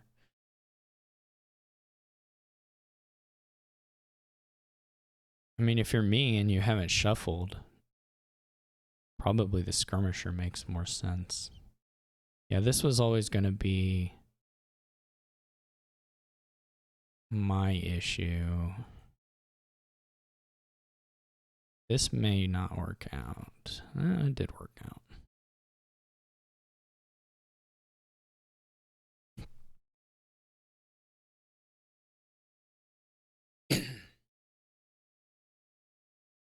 So, yeah, I mean, I think we're kind of where I was, which is to say, is there maybe an advantage to doing the skirmisher first? Or do you just miss out on too much tempo? What does the attack do to them at this stage? With 8 cards, I mean, they can't draw everything. Some of those are raises.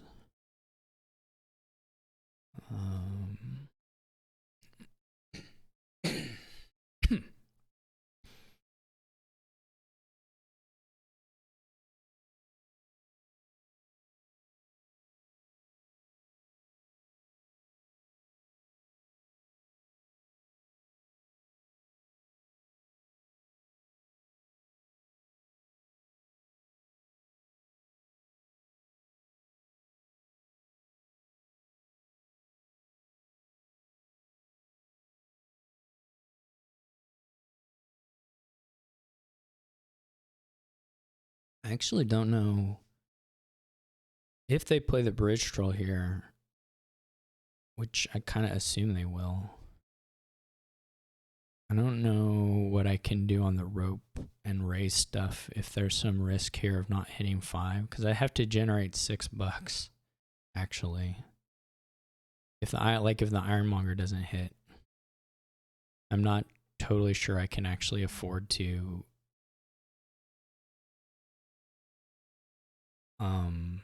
trash the way I would want to trash. The good news here is that they don't. So I'm going to have, well, the Ironmonger is guaranteed to hit actually now. And then I can just trash the raise. So I think it's guaranteed. Just because it's copper rope left.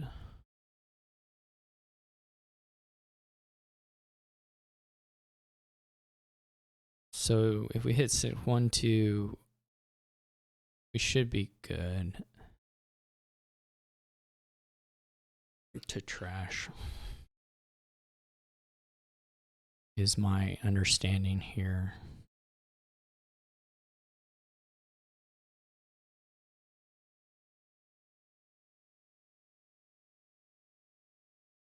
1. Yeah, let's just go ahead and blow up the rays. I guess we don't have to.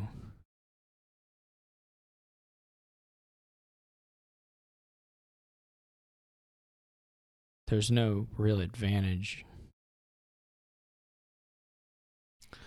I don't know if the attacking here is doing anything for me, but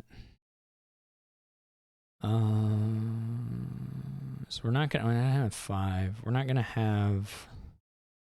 If we had 7, then we could go for a fisherman bridge troll. But I guess there's no real reason to lose the rays here.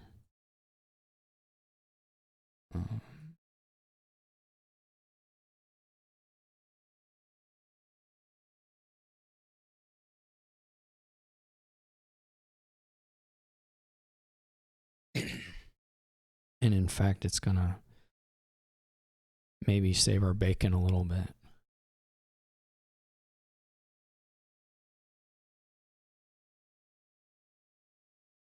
I gotta buy Ironmonger, right? We buy the Skirmisher, that's interesting. I guess maybe that makes sense.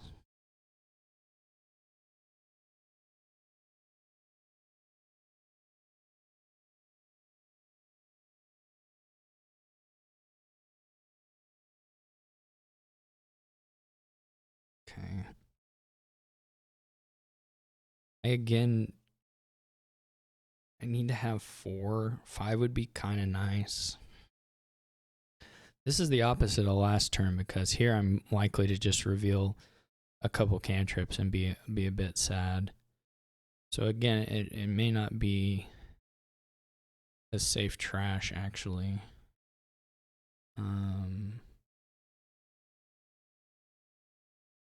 Let me think. Let me think about the alignment or the I can't talk. Depends a little bit also on whether I want to demand a bridge troll. We're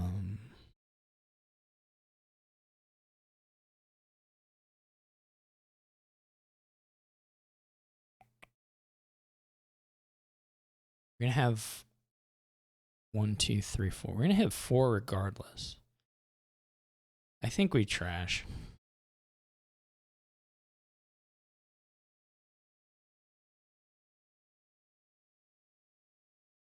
No, that's not totally true, is it?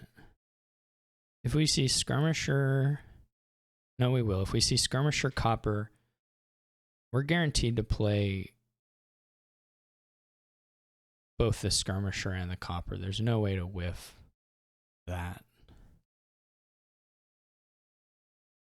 So we are going to be up to 5, down to 4. And then there's a chance if we see, if we had seen Ironmonger and Copper, then we would have hit 5. But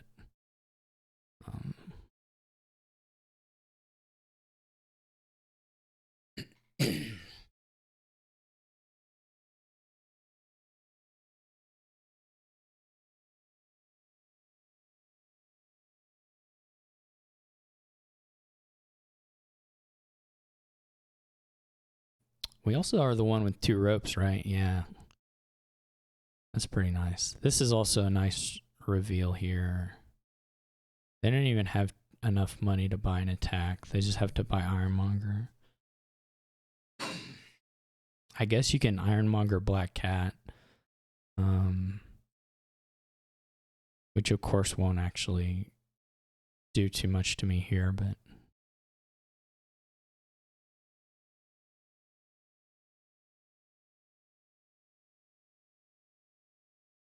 you could do it.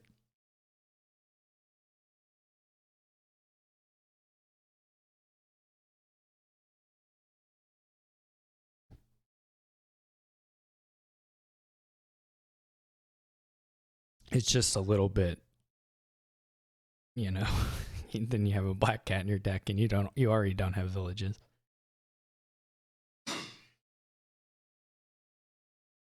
So that's a little bit dubious. Gets a rope, okay. That is not crazy either, so that's fine. I can't imagine this is worth this. This is hard to imagine that that's worth it.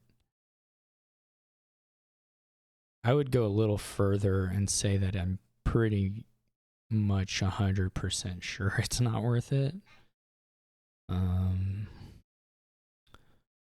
But you know.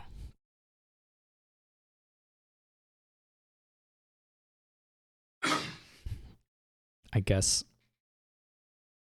sometimes you just feel like you got to do it. It does affect my buys, but or it does affect what I can do here a little bit.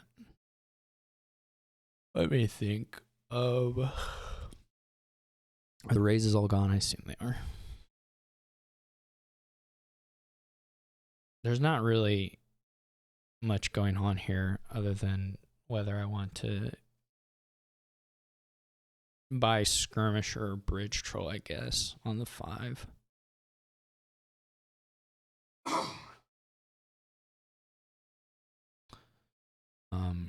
Or I suppose also always whether I want to demand. But it's got to be better. We got to do the trashing. There's also something to be said for just keeping this stuff up here. Keeping a copper for rope, and also it does lower the trolls, which is cool because this does let us do fisherman bridge troll if we want, or fisherman skirmisher, either way, which is actually pretty big deal. I mean, if we hit the plus action on the Ironmonger and we live it all, that's huge.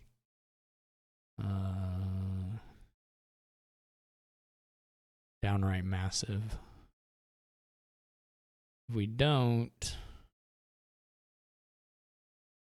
it's not bad to get into the. I mean, it's not bad. Skirmisher, of course, here is totally fine as well. Maybe we just play for the nice Ironmonger turn. No raises, no black cats.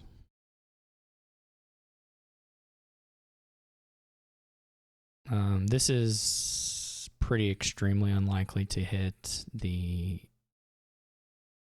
Oh, they don't even play. Oh man, see, this is the problem with the black cat, or a problem with the black cat, I would say.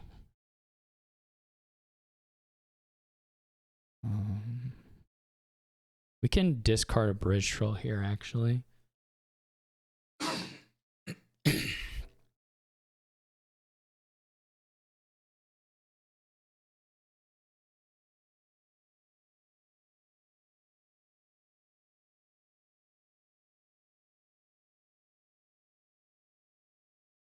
Okay, they do get the. We're not gonna get.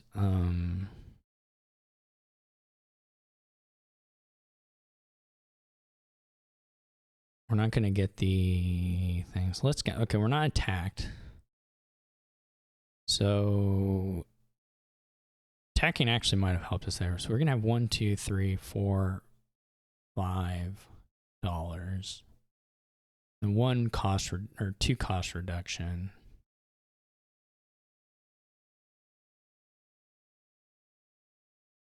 So we're gonna go like fisherman, skirmisher, ironmonger probably. If we keep the copper, and otherwise like fisherman double ironmonger. Well, we really do need to get an attack.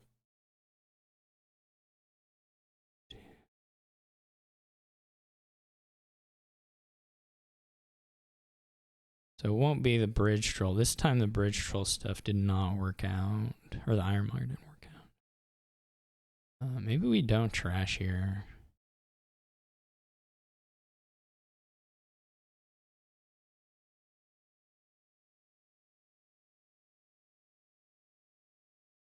This is slightly dubious.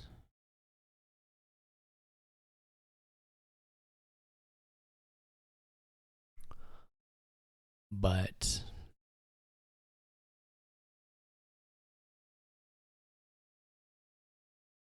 I kind of like it. We'll find out just how well it goes, but I guess I had the black cat option too. I could have gone the double ironmonger black cat, but this silver is also a little annoying for them. So no plus action. They only have one ironmonger.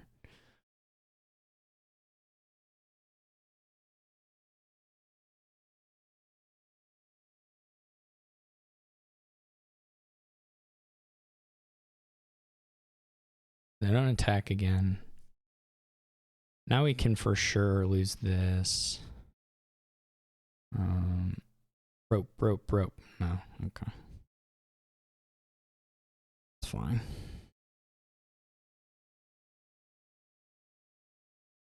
Alright, we should be just like super clean here. Let's go Fisherman, Bridge Troll, Triple Ironmonger.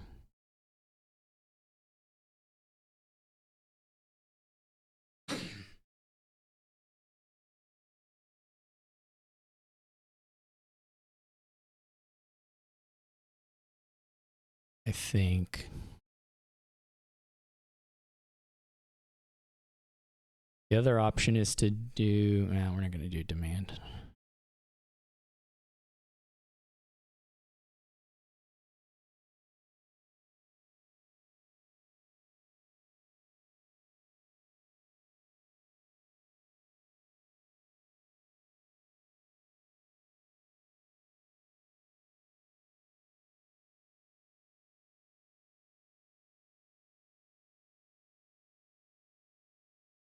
They get a little better money here.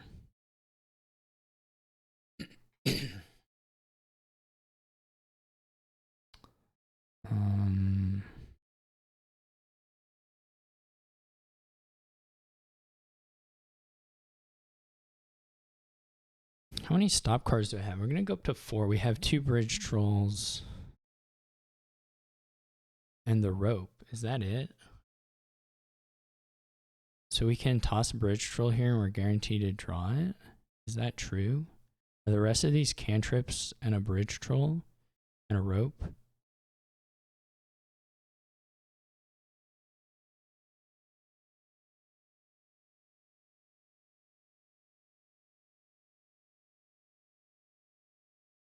Is that correct?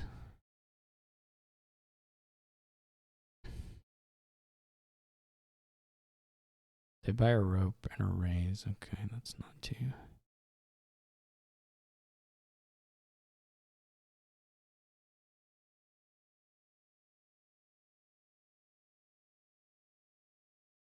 Just looking for the rope to discard, yeah. We may get...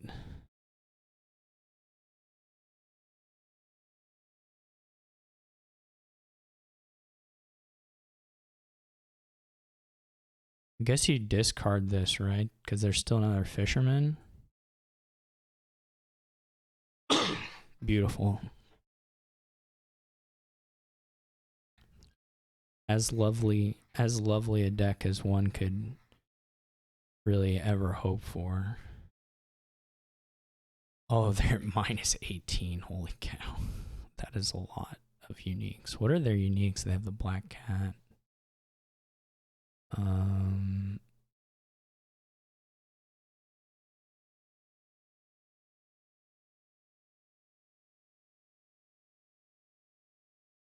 Let me see here. We can just lower a little bit and then go from there.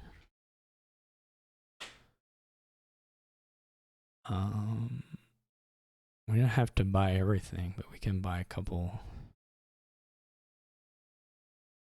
We get one more Bridge Troll.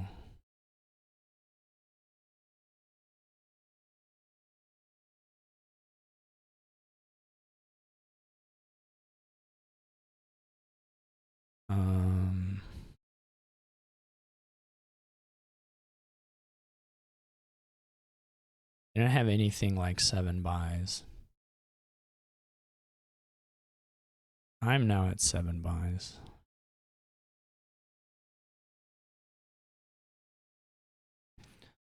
Do, do, do.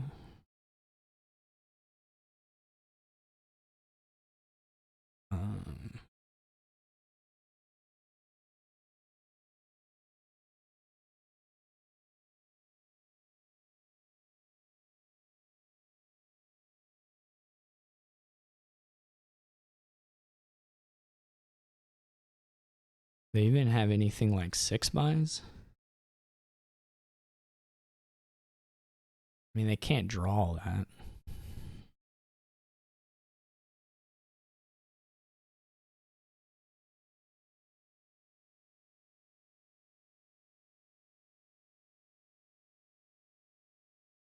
And then I would be at, I'm at 7 buys now.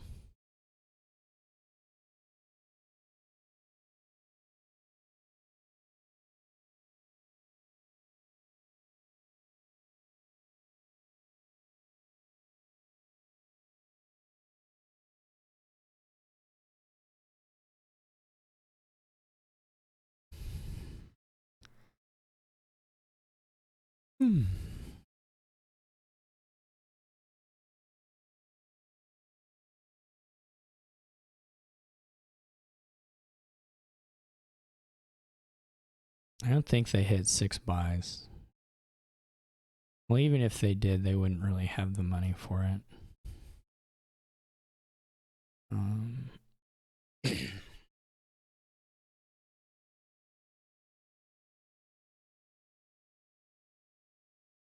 All right, one more. I don't know. Was the skirmisher before bridge troll the player? Was there some other thing happening there that was just unfortunate? I know I had at least one time where one or two times where the ironmonger revealing treasure was pretty important. So maybe that was more of the story. I don't know. This one is a little interesting. Do you blockade the magpies and then they are like, are they afraid to play their magpies? What if I... but otherwise this looks like probably blockade dungeon. Into, you know, storyteller pendant stuff probably, but there's not a, you know, again, the gains here are limited. This is a bit like that. Actually, the gains are not limited here. We're limited by the plus action to make use of the gains. So it's it's kind of the opposite problem of, actually, whatever I'm about to say doesn't make any sense, so I'll just stop. I think I'm going to go blockade dungeon. That feels pretty good. I'm not sure there's, I don't think there's like a develop rush, though that's kind of a cute idea. You're just a little too gain limited for that, I think. Though certainly the magpies could run, and you know the caravans or the dungeons can run, and in that case, you know there's a world where the develops gaining is pretty powerful with blockade. Though I tend to think that okay, we got the really nice shuffle here. I tend to think that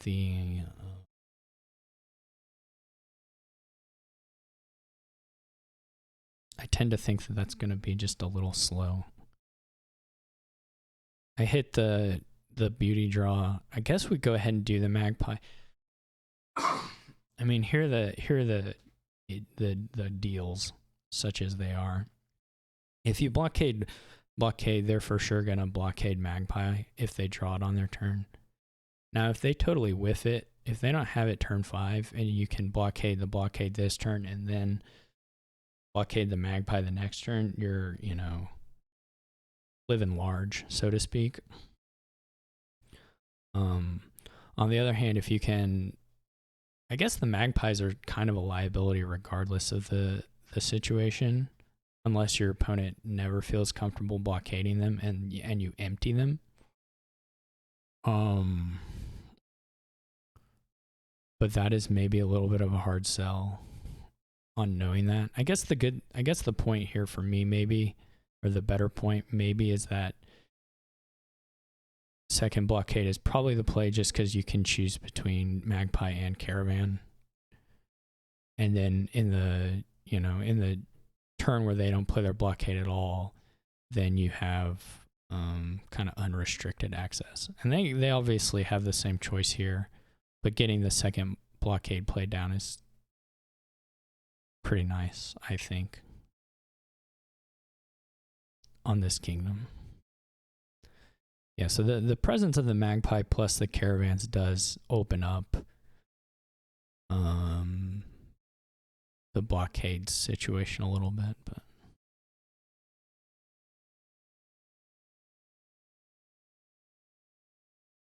other than that, there's not, you're going to have to buy your pendant, buy your gold or something, I guess, at some point.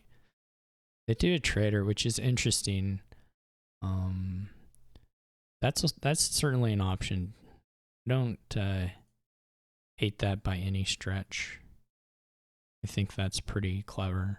I don't know if it's good enough to I don't know if it's good enough to win. But certainly you can get silvers instead. It does also, depend on having the trader in hand pretty consistently, which isn't guaranteed at all.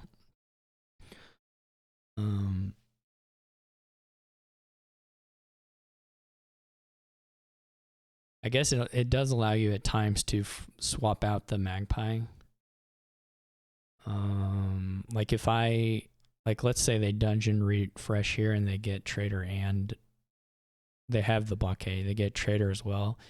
If I do the Magpies now, then they can do that, and maybe you just steer away from Magpies for that very reason, even though it would be kind of nice to get a few of them. I guess we can always follow on the whole idea here and also get a trader, though I'm just not fully convinced by it. We can sort of threaten it though.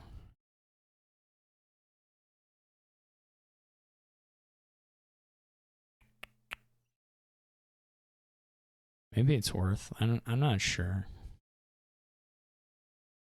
If they don't find the trader, then them taking Magpie is pretty big liability.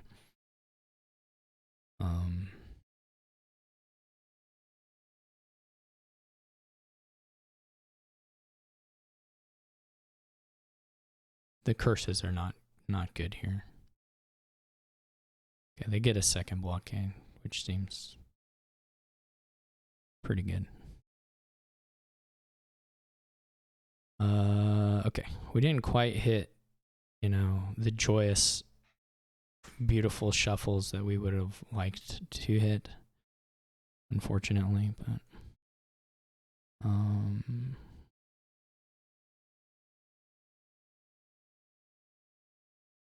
that is, as they say, how the cookie crumbles. Do we get a storyteller? I do kind of like storyteller here.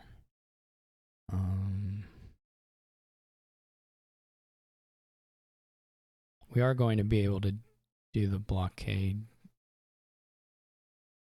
thing. Buys and gains a copper. Okay. This is sad though. Maybe it maybe works out fine.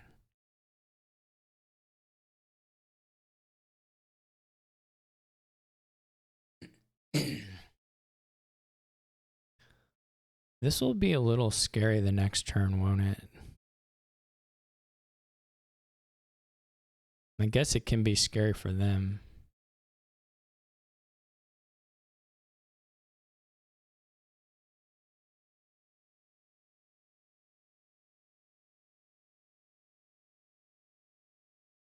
Do I want another silver? Silver better than nothing here. Probably.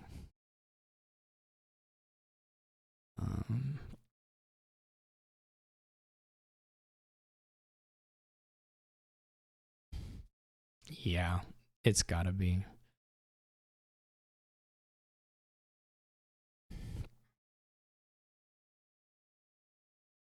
Oh, but they reshuffled into the trader. That sucks. This was pretty fortunate for them because they did not see a lot of cards off that. But they did hit it. So that is pretty lucky. I'm going to be in a little bit of a pickle here because I have a good shot of getting cursed, double cursed even. That's not good. And then the last card here is still a storyteller, or one of the last two cards. I guess I have magpies for whatever that's worth. Yikes. I'm actually kind of mad about this trader reshuffle, but that was always a possibility. So, well, we can toss coppers and hope that the magpie. The problem. I say the problem. They're actually like a bunch of problems.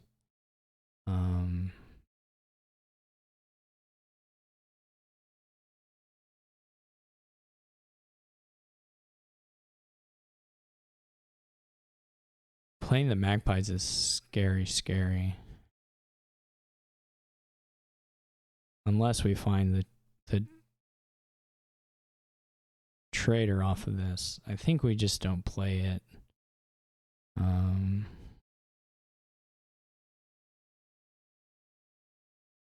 That wasn't great. Let's put it that way.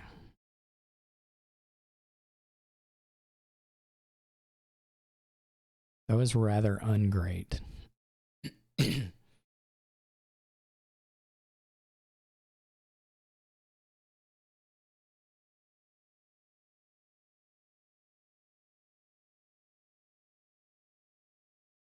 But hopefully we do get to the trader here. I don't think we're lost or anything, but it was not good.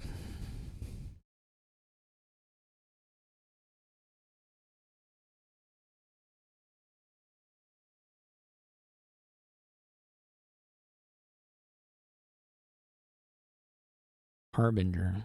Interesting. Okay, we do have this, though probably now the magpie will just hit. Well, it doesn't even matter now. If we draw a curse, that would be kind of nice.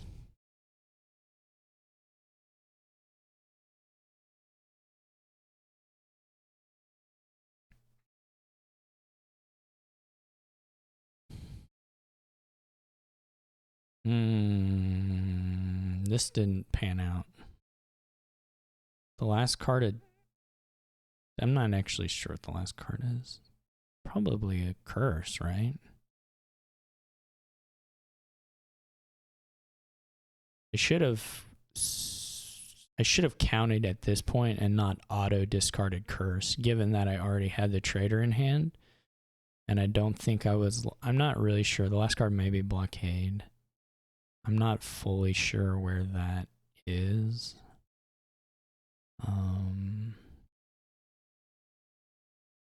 So maybe that was better. If we can get a really nice storyteller through this shuffle, we may be back in a good position, but we're going to live and die a little bit by where we find the storytellers. If we can get the duration friendliness back up again, we can put coppers into the discard and then draw through some and then play some magpies and stuff. But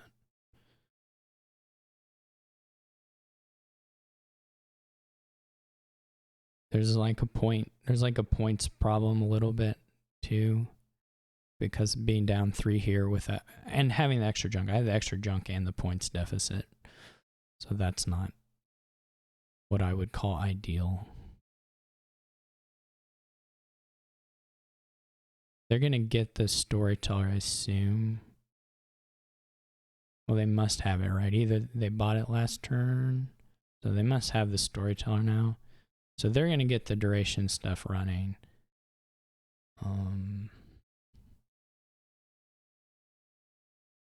And that may just be the end of it.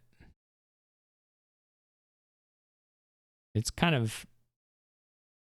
a little unfortunate. You're just sort of at the mercy of. We were at the mercy of when those traders showed up. And this, I'm just gonna go complain about it. This turn 6 of after their turn 5, they shuffle and have a top deck trader without any caravan or dungeon or whatever. They just draw it raw off the reshuffle.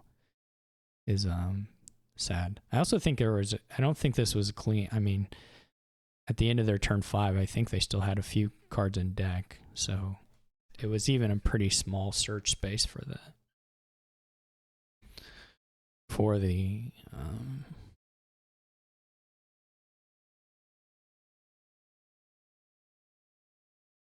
to find the trader just off the cleanup draw.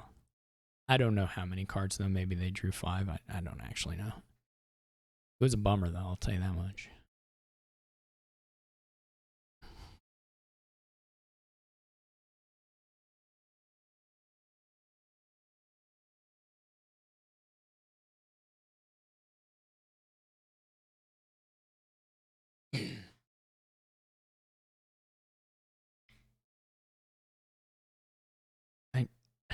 I guess you can Dungeon Weaver. We haven't really been messing around with it, but I guess there's Dungeon Weaver stuff you can do.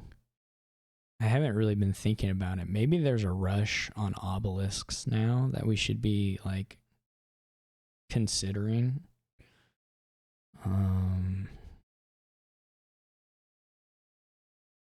Somehow, I don't really know that I have the draw to make it happen, but they're getting into the Weavers, so that's a real possibility. This is huge.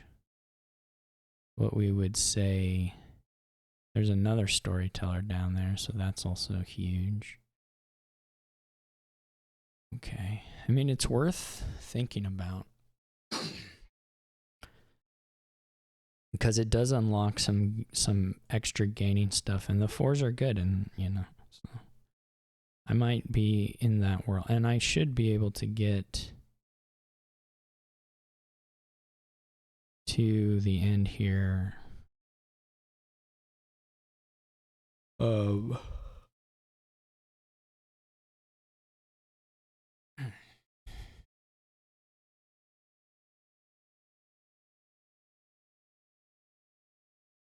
And think about that. So maybe my draw is like better enough that I still have a shot here. Do we go with the storyteller yet, or do we just do like dungeon coppers now? Hopefully magpie that stuff.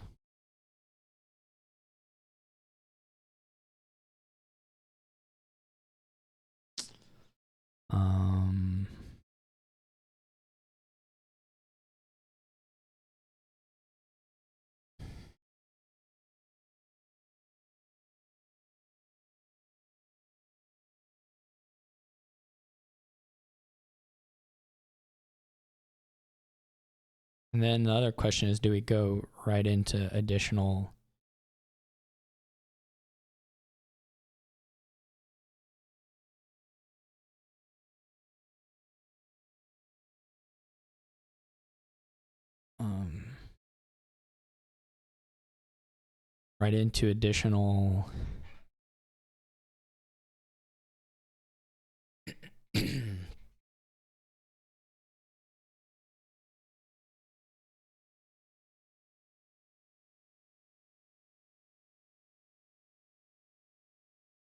I'm not actually sure what I'm trying to say here. Let's get a storyteller.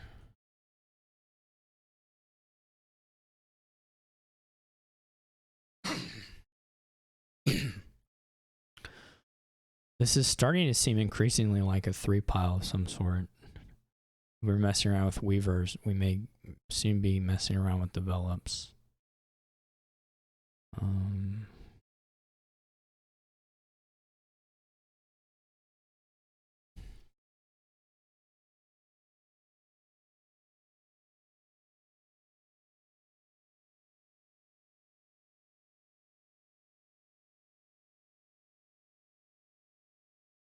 they're not very good at the buttons for the the trader so far, anyway.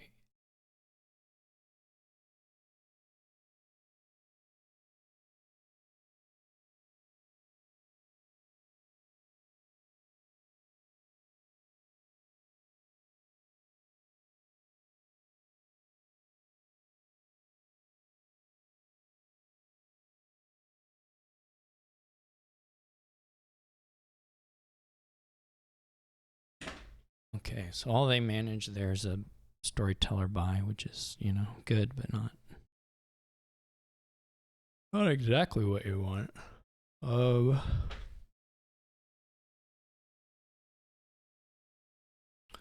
Didn't play the blockade. We could Weaver here, or Owl at some point. I don't know if that's gonna work. I didn't think about that. Weaver as an Owl enabler. I did we probably botched this board up, didn't we? Yeah, you probably can do a pretty decent Owl stuff. Yeah, I'm not sure we didn't mess this up somewhat.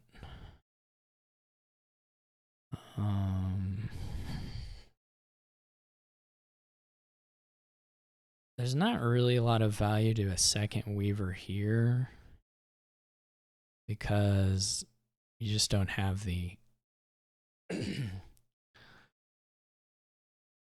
the dungeon play is likely to have to come before then. So maybe we just get a caravan. Hopefully the magpies do okay for us. That's a big nope.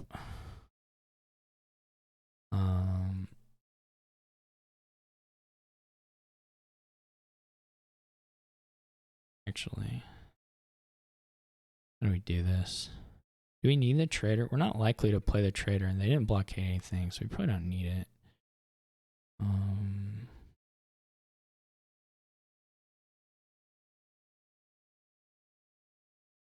So I think we're gonna play blockade. Or we're gonna try to play blockade, I should say.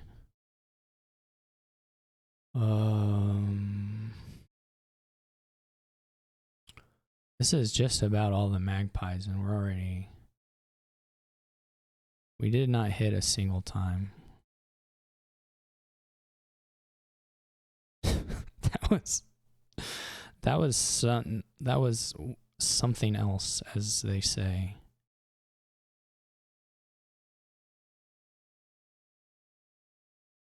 There is another storyteller down here, which is good, and I think a decent number of silvers as well.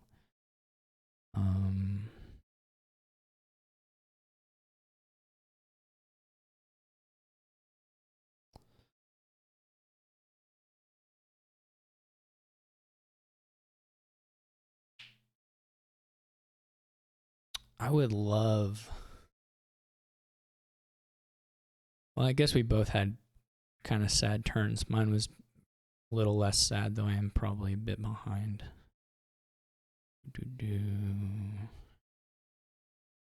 We didn't get to play any caravans. I think there's a caravan down in the bottom here. I'm trying to think if we take storyteller, if we just take gold. There's a world where, you know, we probably want to start buying provinces soon.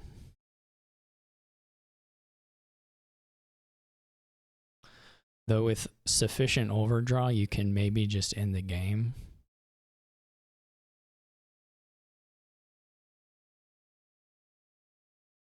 And so that's pretty appealing. And you should be able to get enough silvers that you province anyway.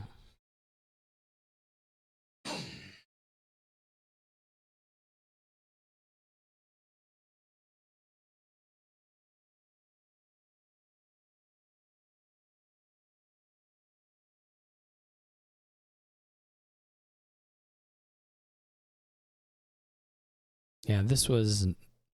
I mean, the magpie reveals there were. I mean, the deck is not going to give you treasure reveals consistently, but 0 for 5 was actually 6. Actually, 0 for 6 was actually kind of a joke.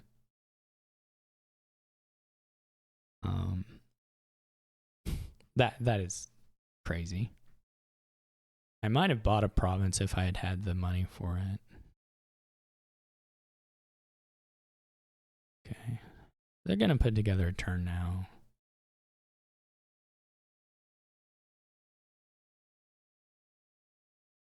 Did their first magpie draw 2? Yeah, that makes me mad. Yeah, unfortunately, they're probably going to be okay here to buy province, I would guess. There were enough coppers and silver in there.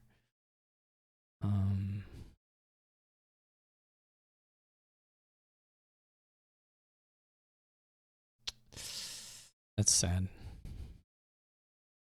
So, what can you do though?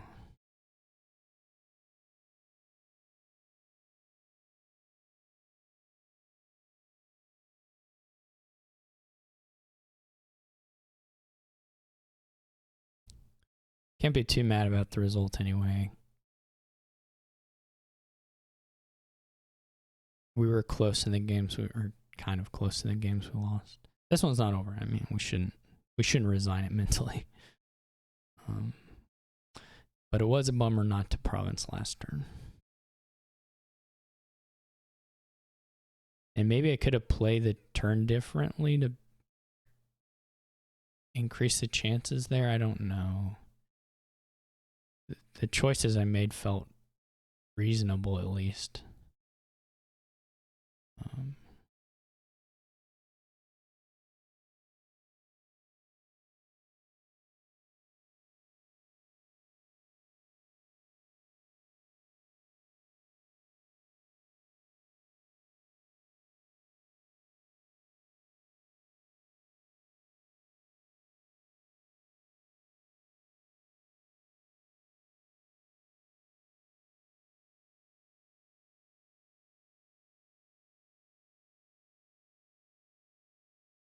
One hit, one treasure hit, we get to 8. We also, I mean, one treasure hit, we most likely get to play the caravans and maybe trigger another weaver. Well, no, not at that point. That was out of the question, but oh well.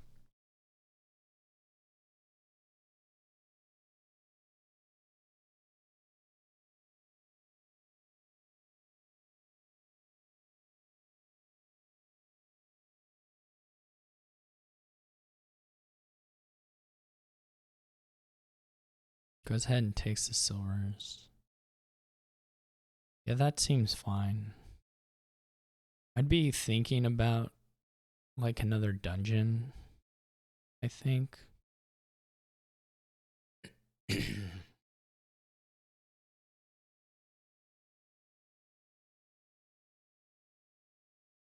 It's very possible I'm going to go for, yeah, okay. I'd say it's pretty likely I go for the silvers as well here.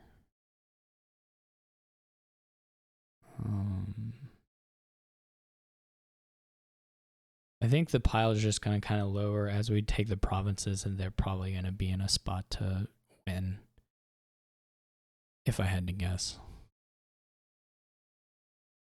But maybe the lowering, maybe they'll mess up the lowering and it'll give me an opportunity. Duds are going to become less of a deal here as the dungeon stuff goes up.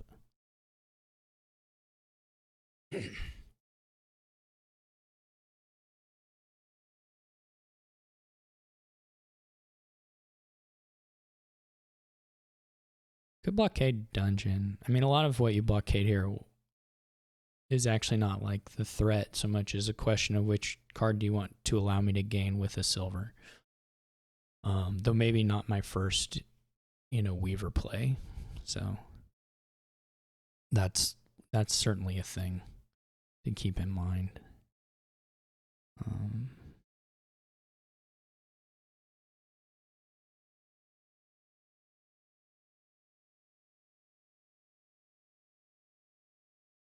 You're not provincing. Is that right?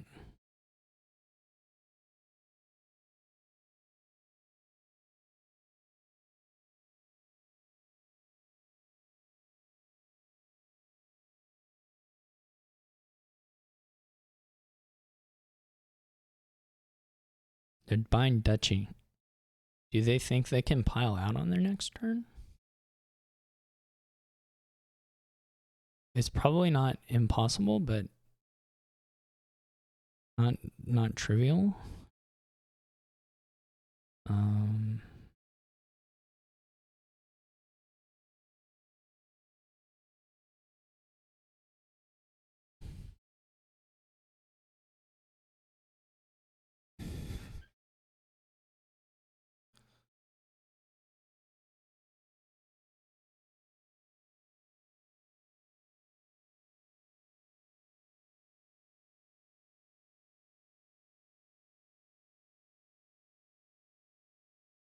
You gotta think.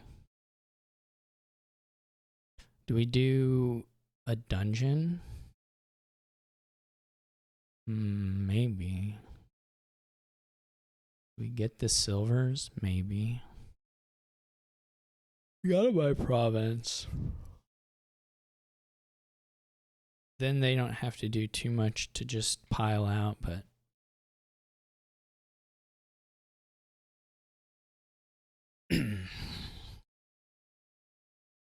I do want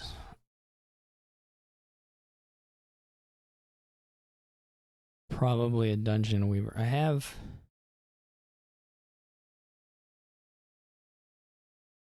okay, now we're playing. That's all right. I don't know exactly when I'm supposed to play the magpies. Well, that is awful.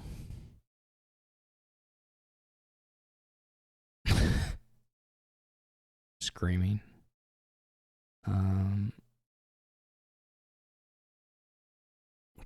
Where is the dungeon?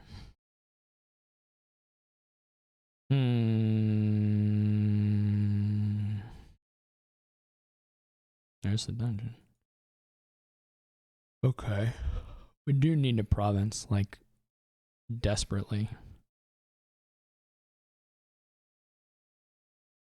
So that may super limit what we can do here. Well, this is province in hand, I guess. Which is nice.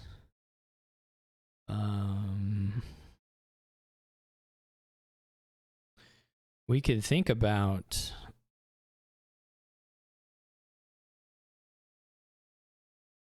double weaver here. That may be too much in the way of lowering.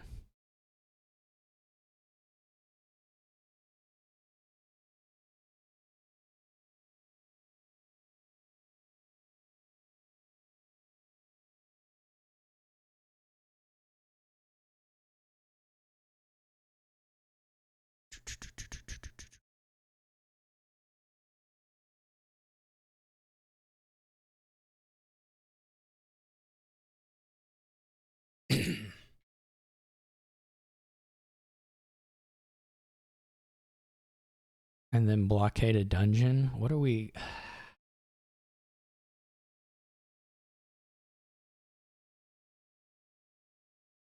Dungeon weaver, dungeon weaver, dungeon weaver.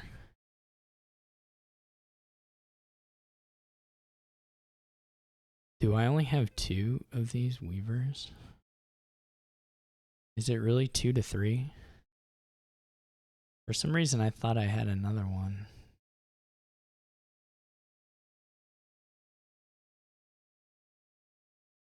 But I sure don't. Oh, man. I guess we toss a copper.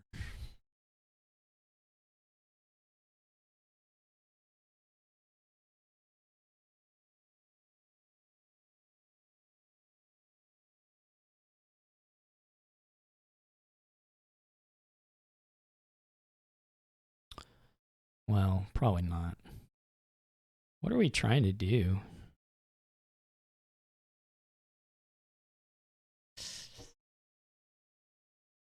pretty scared that this is going to be a pile out. Whatever I do here.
Okay.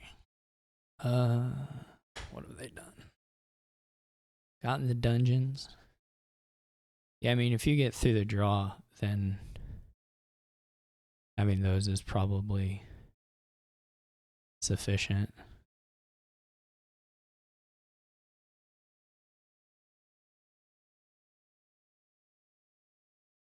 To pile.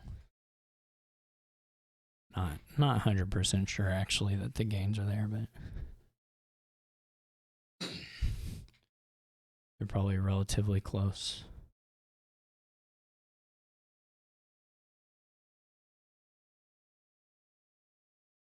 Yeah, it should be there. You don't even need to have, as long as you can blockade for like a develop or whatever. This actually kind of sucks that they already had the trader.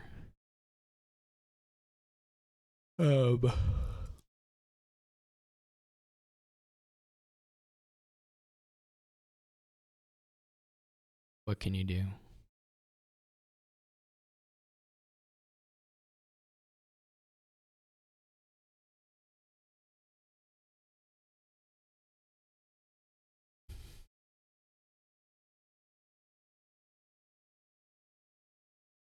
If it's triple, so yeah. I mean, they could. I guess they could field a draw. It's not super likely, but. Or maybe the order they're forced to play it in becomes awkward in some fashion. I don't know.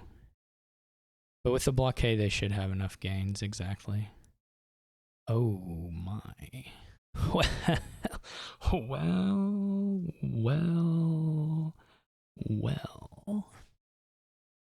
What have we here?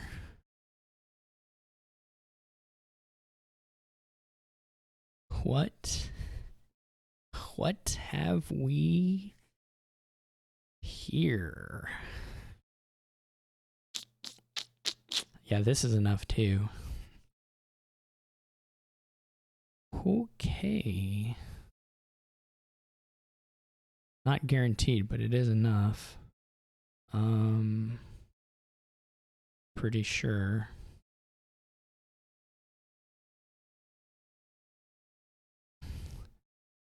So a double weaver here, and then the last, maybe there's an action, there's like potentially an action issue. But if we can draw through prior to that, there won't be. And then we have to province and blockade to develop. But this does empty. So we had 3 weavers, which takes care of the dungeons if we can chain them.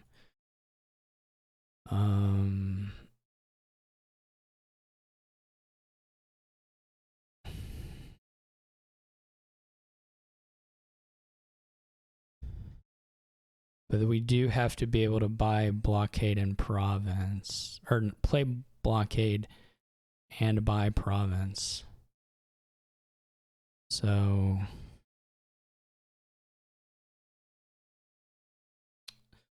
there are still some possible whiffs.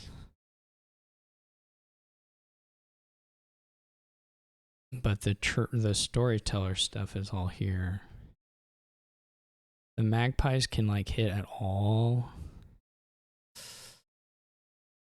Okay.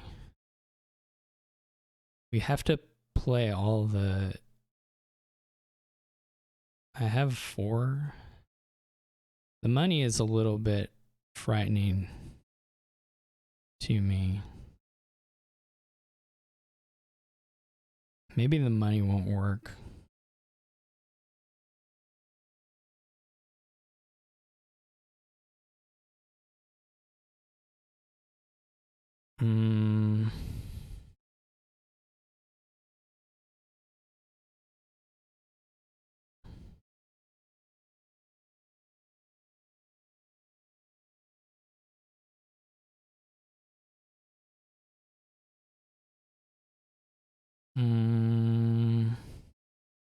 We need another magpie hit. I shouldn't have played it all so quickly. Oh no. What did they get down though? No dungeons. They have no duration stuff down. Oh. This is gonna be a buck short though. Oh no. I needed a magpie hit. I needed 1 magpie hit. Or I actually have excess draw here, I think.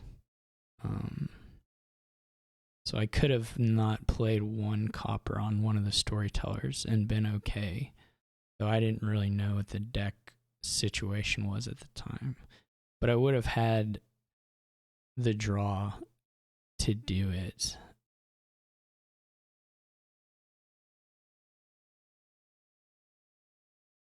And then I'm kind of dying here because they didn't play the blockade. Like if they'd played the blockade, there probably would be something that would work.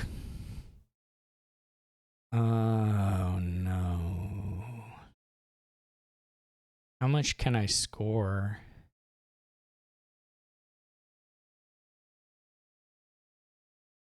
Oh no. And I like have to get I'm so stupid. I should have counted. I should have actually counted the silvers beforehand.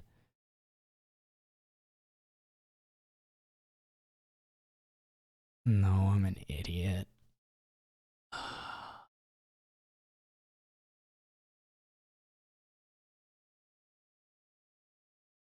This is... right? It doesn't work right. Weaver... There are 2 weavers in the... Is there a develop trick? Develop instead of...